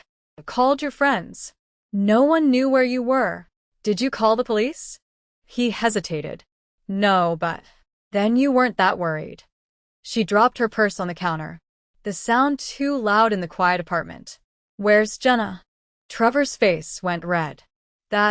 We need to talk about that. No, we don't. Candace. I want you out. Tonight. What? You heard me. She met his gaze. Calm. Cold. Done. Pack your things. Leave your key on the counter. And get out of my apartment. You can't just. I can. My name is on the lease. My furniture. My life. She touched the necklace around her neck. Stanley's mother's necklace. So get Out. Trevor's mouth worked. Opened. Closed. He looked like he wanted to argue. To fight. To make this her fault somehow. But something in her expression must have convinced him she wasn't bluffing. Fine. He grabbed his jacket. But don't come crying to me when you realize you made a mistake. Candace almost laughed. I won't. Trevor slammed the door hard enough to rattle the frame. And Candace was alone. She stood there in the SI. Lens. Waiting to feel something. Regret. Relief. Anything. But all she felt was tired. Day 1. Candace went to work because what else was she supposed to do? Sit in her apartment and count the hours until someone tried to kill her? The pediatric clinic was chaos as always. Crying babies. Exhausted parents. The smell of antiseptic and too sweet apple juice. Fluorescent lights that gave everyone a vaguely corpse-like pallor. Normal. Except every single instinct in her body screamed that she was being watched. She looked up from a chart. Scanned the waiting room. Just families. A toddler throwing Cheerios. A teenager scrolling through her phone. An elderly man reading a magazine from 2019. Nothing. But the feeling didn't go away. It crawled up her spine like fingers. Made the hair on her arms stand up. Made her heart beat too fast. At lunch, Lydia cornered her in the break room. Where were you yesterday? Candace hesitated. It's complicated. Complicated how? I can't explain. Try. Candace looked at Lydia, her closest friend. The woman who'd held her hand through every fertility disappointment. Who'd helped arrange the insemination. Who knew her better than almost anyone. And realized she couldn't tell her a single thing. I met someone, she said finally. Lydia's eyes went wide. What? Who? Just someone. It's new. How new? Very. Candace Monroe, are you telling me you had a one-night stand? Lydia grinned. Good for you. Candace laughed despite everything. Something like that. Oh my God. Good for you. Trevor was a dick. You deserve better. Yeah. Candace's hand drifted to her stomach. Still flat. Still normal. Ido. Day 3. The pregnancy symptoms hit like a freight train. Morning sickness. Bone-deep exhaustion. Food aversions that made her gag at the smell of coffee. Candace threw up twice during her shift. Had to leave early. Stumbled home feeling like death. On the way, she felt it again. That crawling sensation between her shoulder blades. Someone was following her. She ducked into a coffee shop. Pretended to order. Watched the street through the window. A man stood across the street. Tall. Hood up despite the Miami heat. staring directly at her. Her heart raced. She pulled out her phone, finger hovering over 911. Then he turned and walked away. Candace exhaled shakily. Paid for a coffee she couldn't drink. Left. The entire walk home, she kept checking over her shoulder. Nothing. The bond will protect you, Constance had said. But how? Stanley was miles away. Forbidden from contacting her. From even thinking about her, probably. She touched the necklace. It was warm. Always warm against her skin. And somehow impossibly she felt him. Not physically. But there. A presence at the edge of her consciousness. Watching. Waiting. Coiled and ready. I've got you, his voice seemed to whisper in her mind. Candace closed her eyes. 30 days. I can do this. Day 7. A week in and Candace was starting to crack. The exhaustion was unbearable. The nausea constant. Her body felt like it belonged to someone else. And the paranoia. God, the paranoia was eating her alive. Every shadow felt like a threat. Every stranger, a potential assassin. Every car that drove too slowly past her building made her heart race. She stopped going out except for work. Ordered groceries online. Called in sick 3 times. Stopped answering Lydia's calls because she couldn't keep lying. Lydia came by anyway. Are you okay? She asked. Standing in the doorway. Concerned. You look awful. Thanks, Candace muttered. I'm serious. Have you seen a doctor? I've seen it. You're not fine. You're pale. You've lost weight. Your hands are shaking. And you're... Lydia trailed off. I don't know. Different. Different how? Scared. Lydia sat beside her on the couch. Talk to me. What's going on? Is it about this guy you met? Candace wanted to tell her. Desperately. But how could she explain? I'm pregnant with a werewolf's baby. I'm being hunted by his political enemies. I'm bonded to him for life, even though we barely know each other. And if I survive the next 23 days, I get to be Luna of a pack I don't understand. I'm just stressed, she said instead. About everything. Lydia didn't look convinced, but she let it drop. Stayed for an hour. Made Candace eat something. Left reluctantly. After she was gone, Candace curled up on the couch and cried. She missed Stanley. It was insane. She'd known him for 1 week. One impossible, life-altering week. But she missed him. His presence. His strength. The way he looked at her like she was the only thing in the universe that mattered. She touched the necklace. Are you there? Silence.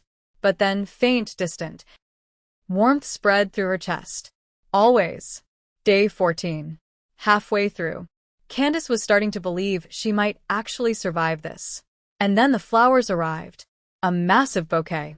Expensive. Beautiful. Roses and lilies and things she didn't recognize. No card. She stared at them. Heart pounding. Stanley wouldn't risk sending her something. That would violate the trial. Give Damon grounds to challenge it. Which meant someone else had. She threw them in the trash. That night, someone broke into her apartment. She woke to the sound of footsteps. Glass crunching under boots. A figure silhouetted in her bedroom doorway. Candace grabbed the lamp from her nightstand. Hurled it with everything she had. The figure dodged. Laughed. Low. Male. Unfamiliar. Feisty. I like that. Candace scrambled out of bed. Toward the window. Fire escape. Anywhere. But he was faster. He grabbed her arm. Yanked her back so hard she hit the floor. Pain exploded through her shoulder. Damon sends his regards. Candace kicked him. Hard. Connected with something soft. He grunted. Loosened his grip just enough. She ran. Down the hallway. Toward the front door. Freedom. He tackled her from behind. They hit the hardwood. His weight crushing. His hand clamping over her mouth. This'll be quick, he whispered against her ear. Nothing personal. Candace bit down. Tasted blood. He roared. Jerked back. She twisted. Slammed her elbow into his face. Felt cartilage crunch. He staggered. And then something happened. Heat exploded through Candace's body, started in her chest and radiated outward like a shockwave. Her vision went white, every nerve ending on fire. When it cleared, the man was on the ground, unconscious, blood pooling under his head. And she was holding a shard of broken mirror, blood dripping from her hand, from a cut she didn't remember making. She didn't remember grabbing it. Didn't remember fighting back after he'd staggered. But she had. The necklace was burning against her skin, hot enough to hurt. And she heard Stanley's voice, clear as day, impossible and real, in her head. Run. Candace ran. Out of the apartment. Down the stairs. Into the street. Barefoot. Still in her pajamas. Blood on her hands. She didn't stop until she was 6 blocks away. Gasping. Shaking. The shard of glass still clutched in her fist. Her phone buzzed. Unknown number. She answered. Hello? Candace. Stanley's voice. She almost sobbed. Almost collapsed right there on the sidewalk. You can't call me. The trial. Screw the trial. His voice was tight. Furious. Barely controlled. Are you hurt? No. How did you know? I felt it. Through the bond. You were in danger. Terrified. Fighting for your life. He exhaled shakily. Where are you? I don't know. A few blocks from my apartment. There was someone broke in. Attacked me. He said Damon sent him. Stanley swore. Viciously. Creatively. I'm coming to get you. No. If you do, Damon wins. The trial. I don't care. Ido. Candace's voice cracked. I didn't survive 2 weeks of this hell just to let you throw it away. I'm fine. I got away. I'm okay. You're not okay. I will be. She took a breath. 16 more days. I can do 16 more days. Candace. Trust me, she whispered. Please. You asked me to trust you. Now I'm asking you to trust me. Silence. Long enough that she thought he'd hung up. Then, where are you going? I don't know. A hotel, maybe. Somewhere public. No. Too exposed. Too many variables. He rattled off an address. That's a safe house. Pack-owned, but not registered to me. No paper trail. No one will look for you there. Keys under the 3rd planter. Stanley. Please. His voice broke. Actually broke. Let me help you. Even if I can't be there. Please. Candace closed her eyes. Okay. Thank you. A pause. Heavy. Loaded. I miss you. The words hit her like a punch. I miss you too, she admitted, and realized with startling, terrifying clarity that she meant it. Chapter 7. The safe house was a small cottage tucked away on the outskirts of the city, hidden behind overgrown palmettos and live oaks dripping with Spanish moss. The kind of place you'd drive past 100 times and never notice. Perfect camouflage. Perfect safety. Candace collapsed on the couch the second she got inside and didn't move for 12 hours straight. When she finally woke, disoriented and aching, there was food in the fridge. Fresh groceries organized neatly, clothes in her exact size folded on the bedroom dresser, and a note on the counter in unfamiliar handwriting. All sharp angles and aggressive loops. You're stronger than you know. Writer. Candace smiled despite everything. Despite the exhaustion grinding her bones to powder. Despite the fear that still hadn't left her bloodstream. Someone was looking out for her, even from a distance. Day 17. She spent 3 days at the safe house recovering, sleeping in bursts, forcing herself to eat even when her stomach rebelled, trying to remember what normal felt like. The pregnancy symptoms were getting worse, more intense. The nausea hit at random times now, morning, afternoon, midnight. Didn't matter. And the exhaustion was bone deep. The kind that made standing upright feel like climbing a mountain. But there was something else too. Something different. Sometimes she felt surges of energy. Strength she absolutely shouldn't have. Like the night of the attack, when she'd fought off a grown man with her bare hands and a shard of glass. And sometimes, more and more frequently, she swore she could hear things. Conversations happening blocks away. A couple arguing 3 houses down. Footsteps on the street outside long before she saw anyone. The rustle of palmetto fronds in wind too faint to feel. Werewolf senses? No. That was impossible. She was human. Completely, undeniably human. Wasn't she? On the 3rd day, Lydia tracked her down. Candace opened the door to find her friend standing on the porch. Arms crossed. Expression somewhere between furious and terrified. You want to tell me what the hell is going on? Candace sighed.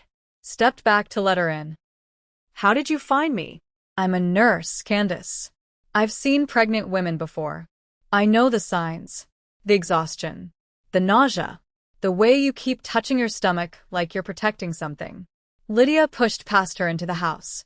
And I know you well enough to know when you're lying to my face. Candace closed the door. Locked it. Checked the street through the window. Empty. It's complicated. Everything with you is complicated lately. Lydia, are you in danger? The question caught Candace off guard. Made her turn. What? Your apartment was broken into. You disappeared, again. Now you're hiding in some random cottage in the middle of nowhere like you're on the run. Lydia's expression softened. Worry replacing anger. I'm scared for you. Candace's chest tightened. I'm okay. I promise. Are you pregnant? Candace froze. Every muscle locking. Lydia's eyes widened. Oh my God. You are. Lydia. Is it Trevor's? No. Then whose? Someone I met. The guy from before? The one you wouldn't tell me about? Yeah. Lydia sat down heavily. Processing. Does he know? Yes. And it's complicated. Stop saying that. Lydia's voice pitched higher. Frustrated. Frightened. I'm your best friend. I've known you for 6 years. And suddenly you're pregnant with some stranger's baby, hiding in a safe house, and you won't tell me anything? Candace wanted to tell her. God, she wanted to so badly it physically hurt. But the rules of the trial were absolute. No contact with Stanley's pack. No revealing the supernatural world to uninitiated humans. No exceptions. I can't, she said finally. I wish I could. But I can't. Can't or won't. Both. Lydia stood, hurt flashing raw across her face. Fine. But when you're ready to stop lying to the people who actually give a damn about you, let me know. She left, door closing with a soft click that felt louder than a slam. And for the first time in days, Candace felt truly, devastatingly alone. Day 20. The nightmares started. Every single night. The same dream on repeat like a broken record. Running through a forest. Trees too tall. Shadows too deep. Something chasing her. Always behind her. Close enough that she could hear its breathing. Feel its breath hot on her neck. Teeth. Claws. Blood. She'd wake up screaming. Sheets soaked with sweat. Heart hammering so hard she thought her ribs might crack. And every time, without fail, the necklace would be burning against her skin. Hot enough to hurt. Hot enough to brand. And she'd feel Stanley. Distant but present. Worried. Frantic. Reaching for her across whatever impossible distance separated them. I'm okay, she'd think at him. Not knowing if he could even hear her. Not knowing if any of this was real or just her mind fracturing under stress. But the burning would fade. The panic would recede. And she'd know he'd heard. Day 23. Candace went back to her apartment during the day to grab more clothes. Personal items. Things she couldn't live without. The place had been cleaned up, courtesy of building maintenance, probably, or maybe the pack had sent someone. But she could still see evidence of the attack. Scuff marks on the hardwood floor where she'd fought. A crack in the wall where the attackers had hit. Blood stains the cleaning couldn't quite erase. She was packing a bag when her phone rang. Unknown number. Again. She answered cautiously. Hello? Candace Monroe? Female voice. Smooth. Professional. Cultured. Who is this? My name is Dr. Natasha Wells. I'm a specialist in supernatural pregnancies. Candace's blood turned to ice. I don't know what you're talking about. Yes, you do. You're carrying Stanley Kane's child, a werewolf heir. And I'm calling to offer my services. How did you get this number? That's not important. What's important is that you're experiencing symptoms you don't understand. Heightened senses, increased strength, vivid dreams that feel more like memories. A pause. Am I wrong? Candace's grip on the phone tightened. What do you want? To help you. A human carrying a werewolf child is unprecedented, medically complex, dangerous even. Without proper care, specialized monitoring, you could miscarry. Or worse. And you just happen to have that expertise? I've studied hybrid pregnancies for 20 years.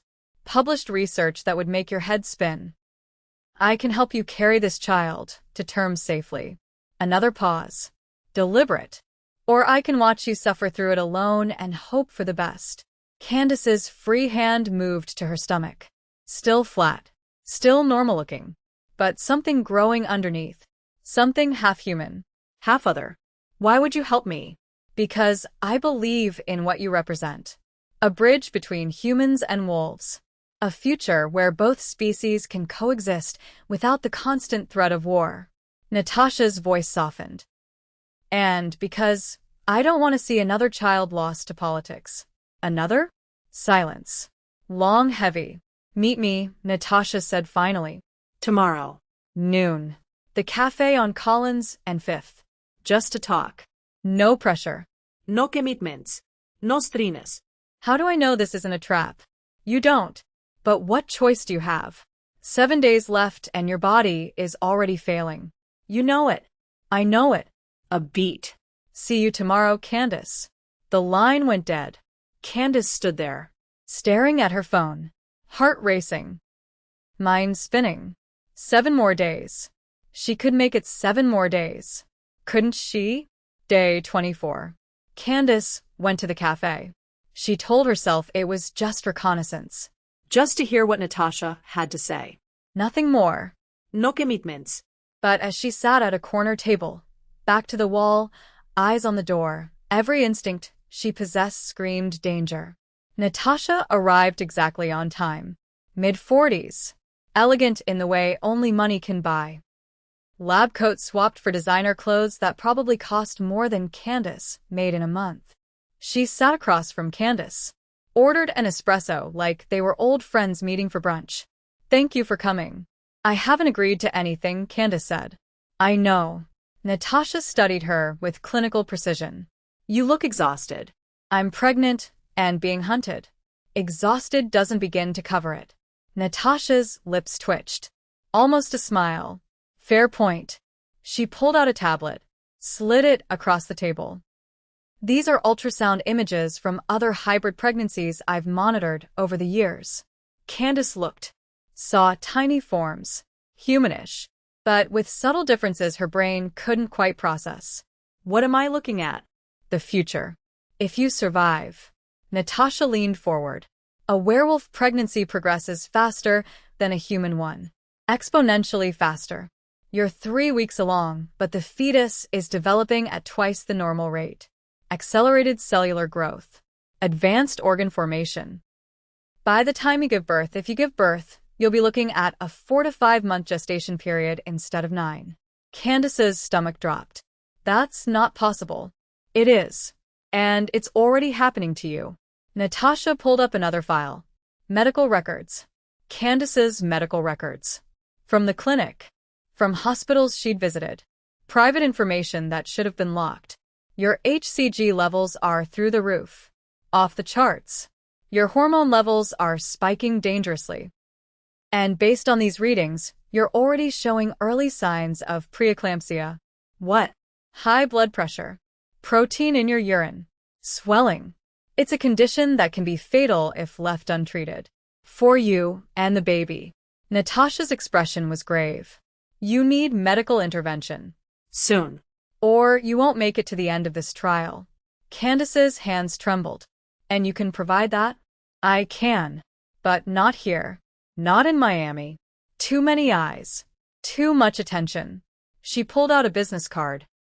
Expensive stock. Embossed lettering. I have a private facility upstate. Secure. Staffed with people who understand what you're going through. Doctors. Specialists. People who've dedicated their lives to protecting pregnancies like yours. People like you? People who believe the treaty between humans and wolves is worth protecting. Worth fighting for. Candace looked at the card. Then at Natasha. Why should I trust you? Because in 6 days, your trial ends. And when it does, Damon Hale will come for you. He'll use the council's ruling, whatever it is, to claim custody of your child.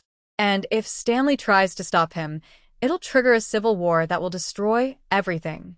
Natasha's voice was quiet. Certain. Tu sonst will die. Including you. So, what are you suggesting? Disappear. Before the trial ends. Let me help you carry this pregnancy safely. Deliver the baby in a secure location. And when it's time, when the dust settles, we'll figure out the next steps together. Candace's chest tightened. That would mean abandoning Stanley. It would mean protecting your child. And if I say no? Natasha stood, left the card on the table. Then I hope you survive what's coming. She walked out. Candace sat there, staring at the card, feeling the weight of the decision crushing her lungs. That night, Candace couldn't sleep. She paced the safe house, wearing a path in the carpet, the business card burning a hole in her pocket. Natasha was right. The symptoms were getting worse. The exhaustion. The nausea that never fully left. The pressure in her chest that felt like her ribs might crack from the inside. She needed help. Professional medical help. But running meant leaving Stanley. Breaking the bond they'd just sealed. Proving Damon right. Handing him exactly what he wanted on a silver platter. Her phone buzzed. Text from an unknown number. 6 days. Can you make it? She didn't recognize the number. But somehow, inexplicably, she knew. Stanley. She typed back with shaking fingers. I don't know. 3 dots appeared. Disappeared. Appeared again. I believe in you. Tears burned her eyes. Spilled over. She typed, what if I can't? The response came immediately. Then I'll find you. Wherever you go. Whatever it takes. I'll find you. Candace pressed the phone to her chest, felt her heart hammering against it, and made her decision. Day 28. 2 days left. Candace went to a clinic, a different one, across town, nowhere near the PAC's territory for blood work. The nurse who drew her blood looked at the preliminary results and frowned. Deep. Concerned. You need to see a doctor. Today. Right now. I'm fine. You're not fine. Your blood pressure is dangerously high. Stage 2 hypertension. And your kidney function. The nurse looked up. Are you under a lot of stress? You could say that. Well, you need to reduce it. Immediately. Or you're at serious risk for stroke. Seizures. Organ failure. I said I'm fine. Candace left before the nurse could argue. Before someone could stop her. Before reality could sink in too deep. But she knew. Natasha was right. She was running out of time. Day 29. Candace woke up to blood. Not much. Just spotting. A few drops on her underwear. But enough to send her into complete, visceral panic. She called the only person she could think of. The only lifeline she had left. Ryder answered on the first ring. Are you okay? No. Her voice broke. Shattered. I'm bleeding. And I don't know what to do. I don't know who to call. I can't go to a hospital. Where are you? She gave him the address. Choking on tears. Stay there. Don't move. I'm sending someone. Ryder, the trial. Screw the trial. You're more important than some archaic test. Stay. There. 10 minutes later, 10 minutes that felt like 10 hours, there was a knock on the door. Candace opened it to find Kira standing there. Medical bag in hand. Expression calm. Professional. Let's get you checked out. Kira examined her quickly. Efficiently. Hands gentle but thorough. It's not a miscarriage, she said finally. Relief flooding her voice. But it's close. You're under too much stress. Your body can't handle it. Can't sustain this. What do I do? Rest. Hydrate. And for God's sake, let us help you. I can't. One more day. One more day might kill you. And that baby. Kira's expression was fierce. Protective. Stanley would never forgive himself if something happened to you because of this stupid trial. Neither would I. It's not stupid. It's the only way to prove that you're mates? Candace, look at me. Kira grips her shoulders. Forced eye contact. You survived 29 days of hell. 29 days of being hunted, attacked, isolated. You fought off assassins, kept yourself and that baby alive against impossible odds. If that's not proof of a bond, I don't know what the hell is. Candace's throat tightened. You think so? I know so. And so does Stanley. He's been losing his mind. Ryder physically has to restrain him every single night from coming to find you, from breaking the trial and damn the consequences. Candace laughed. Vet. Broken. Really? Really? Kira squeezed her hand. One more day. You can do one more day. I know you can. Candace nodded. One more day. Day 30. Dawn. Candace stood outside the council chamber, flanked by Ryder and Kira like bodyguards. She looked like hell. She knew it, could see it in the way people stared. Dark circles under her eyes like bruises. Skin pale as paper. Hands trembling no matter how hard she tried to still them. But she was alive. And she'd made it. 30 days. The doors opened. Inside, the council was assembled. Rows of wolves in formal dress. Constance at the front on her raised platform. Damon off to the side, looking smug and satisfied. And Stanley. God. Stanley. He stood near the front. And the second he saw her, the exact moment their eyes met, his entire body went rigid. Every muscle locking. His face draining of color then flooding with it. Their eyes met across the chamber. And Candace felt it. The bond. Stronger than ever. Burning bright and true. You did it, his voice whispered in her head. Clear. Real. We did it, she corrected.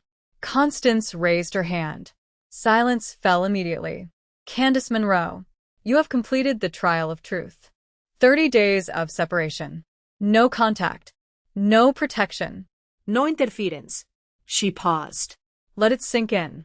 And yet you survived. I did. Do you still claim Stanley Kane as your mate? Candace looked at him. At this man who'd turned her life completely upside down. Who'd protected her. Believed in her. Fought for her. Loved her without asking for anything in return. I do. Constance turned to Stanley. And you? I do. His voice was rough. Desperate. Barely controlled. Now can I please? The bond is verified under ancient pack law. Proven true. Constance's expression softened. Just barely. You may approach. Stanley crossed the room in 3 strides. Pulled Candace into his arms so hard it knocked the breath out of her. She collapsed against him. Sobbing. Every emotion from the last 30 days pouring out at once. He held her like he'd never let go. Like she was oxygen. I'm so sorry, he whispered into her hair. I'm so sorry. I should never have agreed to this. I should have. It's okay.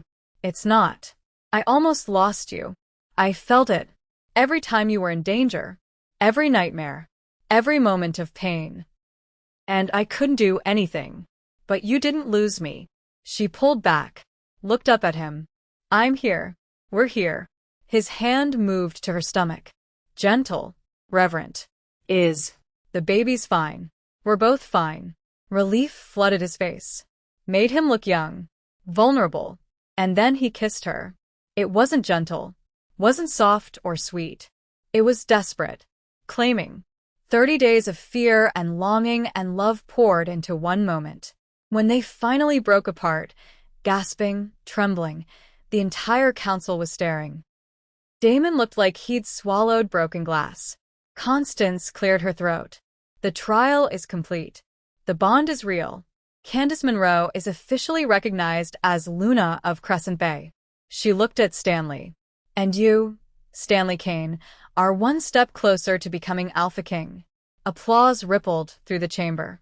But Stanley wasn't paying attention. He was too busy looking at Candace like she was the only thing in the world that mattered. "Take me home," she whispered. "Always." They were halfway to the car when Candace's phone buzzed. Text from Natasha. "Congratulations on surviving. But the real danger is just beginning. Call me when you're ready to hear the truth." Candace showed it to Stanley. His expression darkened, went cold. "Who is this?" "Someone who contacted me during the trial. She said she's a doctor. Specialist in..." An explosion rocked the parking lot. The ground shook. Windows shattered. Car alarms shrieked. Stanley shoved Candace behind a vehicle as debris rained down. Concrete chunks. Twisted metal. Fire. Screams echoed. Wolves shifted. Chaos erupted. And through the smoke, through the flames and destruction, a figure emerged. Not Damon. Veronica Cross. She smiled, holding a detonator like a trophy. "Did you really think it would be that easy?" Stanley's eyes flashed gold. "You're dead." Not yet. Veronica pressed another button, and the entire council building erupted in flames behind them. Chapter 8. The world was fire and chaos, and the end of everything. Candace couldn't breathe. Couldn't think. Couldn't process anything beyond the heat scorching her lungs and Stanley's body pinning her behind a car as debris rained down like the sky was falling. Metal shrieked. Glass shattered. The ground shook with aftershocks from the explosion. Inside the building, inside what was left of the council chamber, wolves were screaming, shifting mid-panic, trying to claw their way out through flames and smoke and collapsing architecture. Veronica stood in the middle of the parking lot, arms spread wide, face illuminated by fire, laughing like she'd just won the lottery. "This is for Damon," she shouted, voice pitched high with mania. "For the true Alpha King." Stanley's grip on Candace tightened, bruising, desperate. "Stay here." "Stanley." "I mean it." His eyes were fully gold now. No brown left. Pure predator. "Don't move. Don't breathe. Don't exist until I come back for you." "You can't." But he was already moving, shifting mid-stride, bones cracking, fur erupting, his wolf form launching toward Veronica with a snarl that shook the concrete beneath Candace's feet. Veronica threw something. A net. Silver threads crackling with electricity that lit up the smoke-filled air. Stanley dodged. Barely. It caught his hind leg, and he went down hard, yelping. A sound of pure pain. "No." Candace screamed. Ryder materialized at her side, grabbed her arm, started pulling her back toward the street. "We have to go. Now." "I'm not leaving him. He'll kill me if I let you die." "Move." More explosions. Secondary detonations. The building was coming down in sections. Walls crumbling. Roof caving. Fire eating through support beams like they were made of paper. Wolves were pouring out of every exit. Injured. Terrified. Covered in blood and ash. And then Candace saw her. Constance. Trapped under a fallen beam near the main entrance. Pinned from the waist down. Struggling. Screaming for help that wasn't coming because everyone was too focused on their own survival. Candace pulled free from Ryder. "We have to get her." "Candace. She'll die. So will you if you go back in there." But Candace was already running. Straight toward the flames.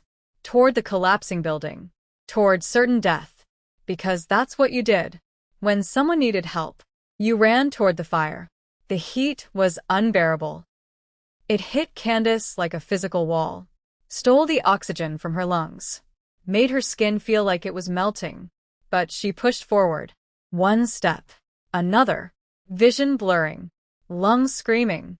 She reached Constance just as another section of roof caved in 10 feet away, sending up a shower of sparks and burning debris. "What are you doing?" Constance gasped, eyes wide, disbelieving. "Get out. Run. Not without you." Candace grabbed the beam, tried to lift it, braced her feet, put everything she had into it. It didn't budge. Not even slightly. She tried again. Harder. Muscle straining. Tendons threatening to snap. Nothing. "Leave me." Constance choked on smoke. Save yourself. The baby. Shut up and help me. Candace wrapped both hands around the beam, closed her eyes, and pulled with everything she had. And something inside her shifted. Not physically. Deeper than that. Something fundamental. Something that had been sleeping waking up with a roar.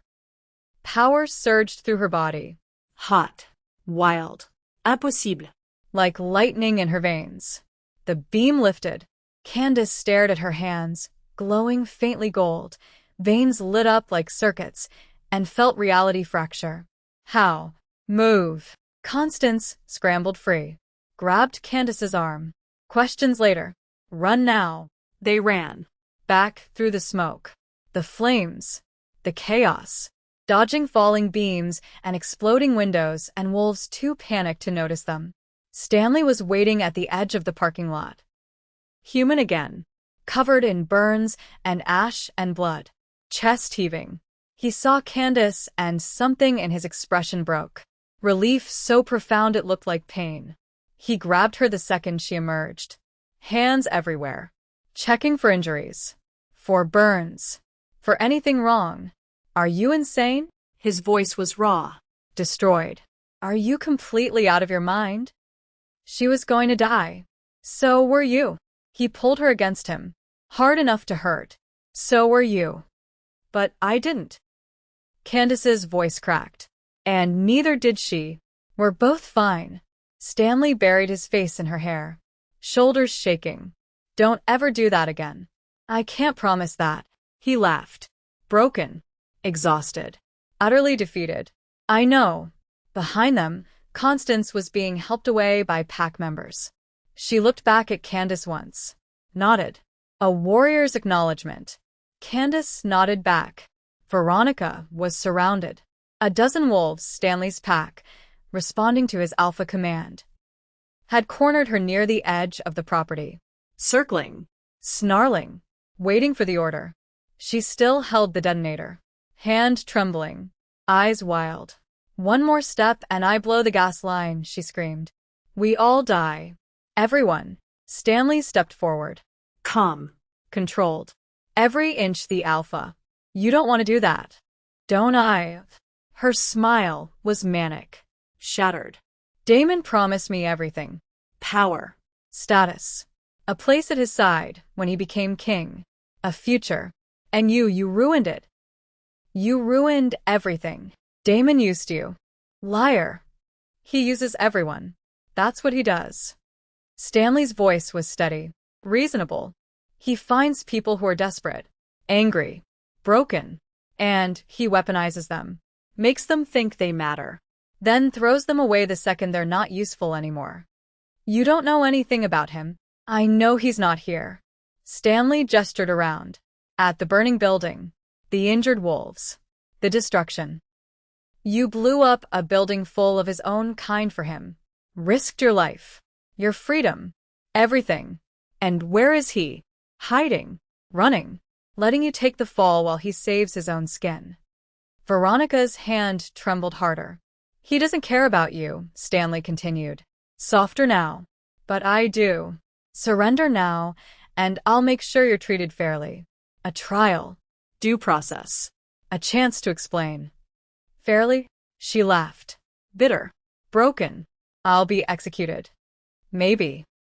Or maybe you'll testify against Damon. Help us bring him down. Expose his entire network. And live. Stanley took another step. Your choice. For a moment, one suspended, impossible moment, Veronica looked like she might actually consider it. Then sirens wailed in the distance. Human police. Fire trucks. Ambulances. The real world crashing in. Veronica's expression hardened. Too late for redemption. She pressed the button. Nothing happened. She pressed it again. Again. Frantically. Still nothing. Stanley smiled. Cold. Sharp. You really thought we'd let you keep a working detonator? Ryder stepped out of the shadows behind her, holding up the real device. Wires cut. Batteries removed. Nice try, though. Veronica's face contorted with rage. She lunged, not at Stanley, Not at Ryder. At Candace. If I can't have my future, you don't get yours. She shifted mid-leap. Bones cracking. Fur sprouting. Claws extending. Fangs bared. All predator. All death. And Candace didn't think. Didn't plan. Didn't hesitate. She just moved. Her hand shot out. Palm forward. And that same impossible power that had lifted the beam surged through her again. Veronica stopped midair. Frozen. Suspended by nothing. By will alone. By whatever the hell Candace had become. Everyone stared. Stanley. Ryder. The pack. Constance. Every single person in that parking lot. Candace stared at her own hand. Still glowing gold. Still crackling with energy. And felt reality tilt sideways. What is this? Candace. Stanley was at her side instantly. Not touching. Not restraining. Just there. Put her down. I don't know how. Yes, you do. Just breathe. Focus. Let it go. Candace closed her eyes. Tried to breathe. Tried to find some kind of off switch for whatever this was. The glow faded. Slowly. Reluctantly. Veronica dropped to the ground like a puppet with cut strings. Unconscious. Breathing, but out cold. And Candace's knees buckled. Stanley caught her before she hit the pavement. Scooped her up. Held her against his chest like she weighed nothing. I've got you, he murmured. I've got you. Candace buried her face in his neck and let the world go dark. They took Candace to a private medical facility. Pack-owned. Secure. Miles from the city. Dr. Natasha Wells was waiting in the lobby when they arrived. I told you to call me, she said dryly. But her expression was concerned.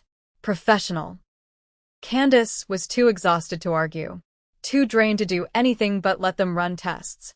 Draw blood. Take scans. Stanley never left her side. Held her hand through every procedure. After 2 hours, Natasha came back with results. You're not fully human, she said simply. Candace's world tilted. What? You have latent shifter DNA. Dormant. Recessive. Probably from a distant ancestor, great-great-grandmother maybe. Normally, it would stay dormant your entire life. Natasha looked at Stanley. But when you bonded with Stanley, it activated. Stanley's expression was unreadable. She's changing, not into a wolf, but into something between. A hybrid. Natasha pulled up genetic markers on her tablet. Showed them patterns Candace didn't understand. The pregnancy accelerated the process. The baby's shifter DNA is rewriting yours. Cell by cell. Making you stronger. Faster. Giving you abilities that normally only wolves have. Candace laughed. Sharp. Borderline hysterical. So I'm what? Part werewolf now. Essentially. Though the correct term would be damper. Half-blood. A bridge between species. This is insane. This is unprecedented, Natasha corrected. And extraordinary. You're the first documented case of a human-turned hybrid through mate bond and pregnancy combined. Medical journals will be written about you. Lucky me, Candace muttered. Stanley squeezed her hand. Are you okay? I don't know. She looked at him. Really looked. Are you? He smiled. Small. Genuine. Real. You just threw a fully shifted werewolf across a parking lot with your mind. I'm terrified and insanely proud, and so far out of my depth I can't even see the shore anymore. Despite everything, the pain, the exhaustion, the existential crisis, Candace laughed. Yeah. Me too. 2 weeks later, the council convened again. Different location. Secure. Facility. Armed guards. No explosives. Lessons learned. Damon was in custody. Federal charges. Terrorism. Attempted murder. Conspiracy. Veronica had testified against him. Exposed his entire operation. The weapons deals. The bribes. The assassination plots. The council had no choice but to remove him from consideration for Alpha King permanently. Which left one candidate. Stanley Kane. Candace stood beside him as Constance, recovered, dignified, powerful, presented him with a ceremonial cloak. Silver fabric, embroidered with the crest of the Southeast Territory. Do you, Stanley Kane, accept the responsibility of Alpha King? To lead with honor, protect with strength, and serve with wisdom. Stanley's hand found Candace's. Squeezed. Then, by the power vested in me by the Council of Elders, I name you Alpha King of the Southeast Territory. May you lead us into a new era. The crowd erupted. Applause. Howls. Celebration. Stanley turned to Candace. Pulled her close. We did it. You did it. No. He kissed her forehead, her cheeks, her lips. We did it. Together. You and me and this impossible life we're building. Candace smiled. Felt tears spill over. Happy ones this time. Together. 3 months later, Candace stood in the nursery they'd built. Soft blues and silvers. A crib by the window, overlooking the bay. Shelves already filled with books she couldn't wait to read to their daughter. Yes. Daughter. They'd found out last week. Stanley appeared in the doorway, holding paint swatches, looking adorably domestic. Blue or gray for the accent wall? Both. He grinned. Of course. White shoes when we can have everything. He crossed to her, wrapped his arms around her from behind, hands settling over her very pregnant belly. 7 months now, though it looked more like 9 because hybrid pregnancies were accelerated and terrifying and beautiful. Their daughter kicked. Hard. Stanley laughed. She's got your attitude. She's got your strength. Terrifying combination. The best combination. He turned her around gently, tilted her chin up. You're beautiful. I'm huge. Beautifully huge. She laughed, leaned into him. You're ridiculous. You love it. She did. God help her, she did. Somewhere along the way, between the chaos and the danger and the impossible transformations, she'd fallen completely in love with him. Stanley? Yeah. Thank you. For what? For crashing into my life. He chuckled. Deep. Warm. Home. Pretty sure you crashed into mine. Literally. Details. He kissed her then. Soft. Sweet. Full of promise and future, and everything they'd fought for. And for the first time in months, maybe in years, Candace felt something she'd almost forgotten existed. Peace. If you made it to the end of the story, thank you. Seriously. From the bottom of my heart. These characters, Candace and Stanley, and their impossible love story, they mean something. And the fact that you stayed with them through every twist, every danger, every moment of chaos, that means everything. Drop a comment below. Tell me what you thought. Did you love it? Hate it? Want more stories like this? I read every single comment. Every single one. And if you haven't subscribed yet, if you've made it this far and still haven't hit that button, what are you even doing? Subscribe. Turn on notifications. Join this community. Because we've got so many more stories coming. More mates. More danger. More impossible love that defies every odd. This is just the beginning. See you in the next one.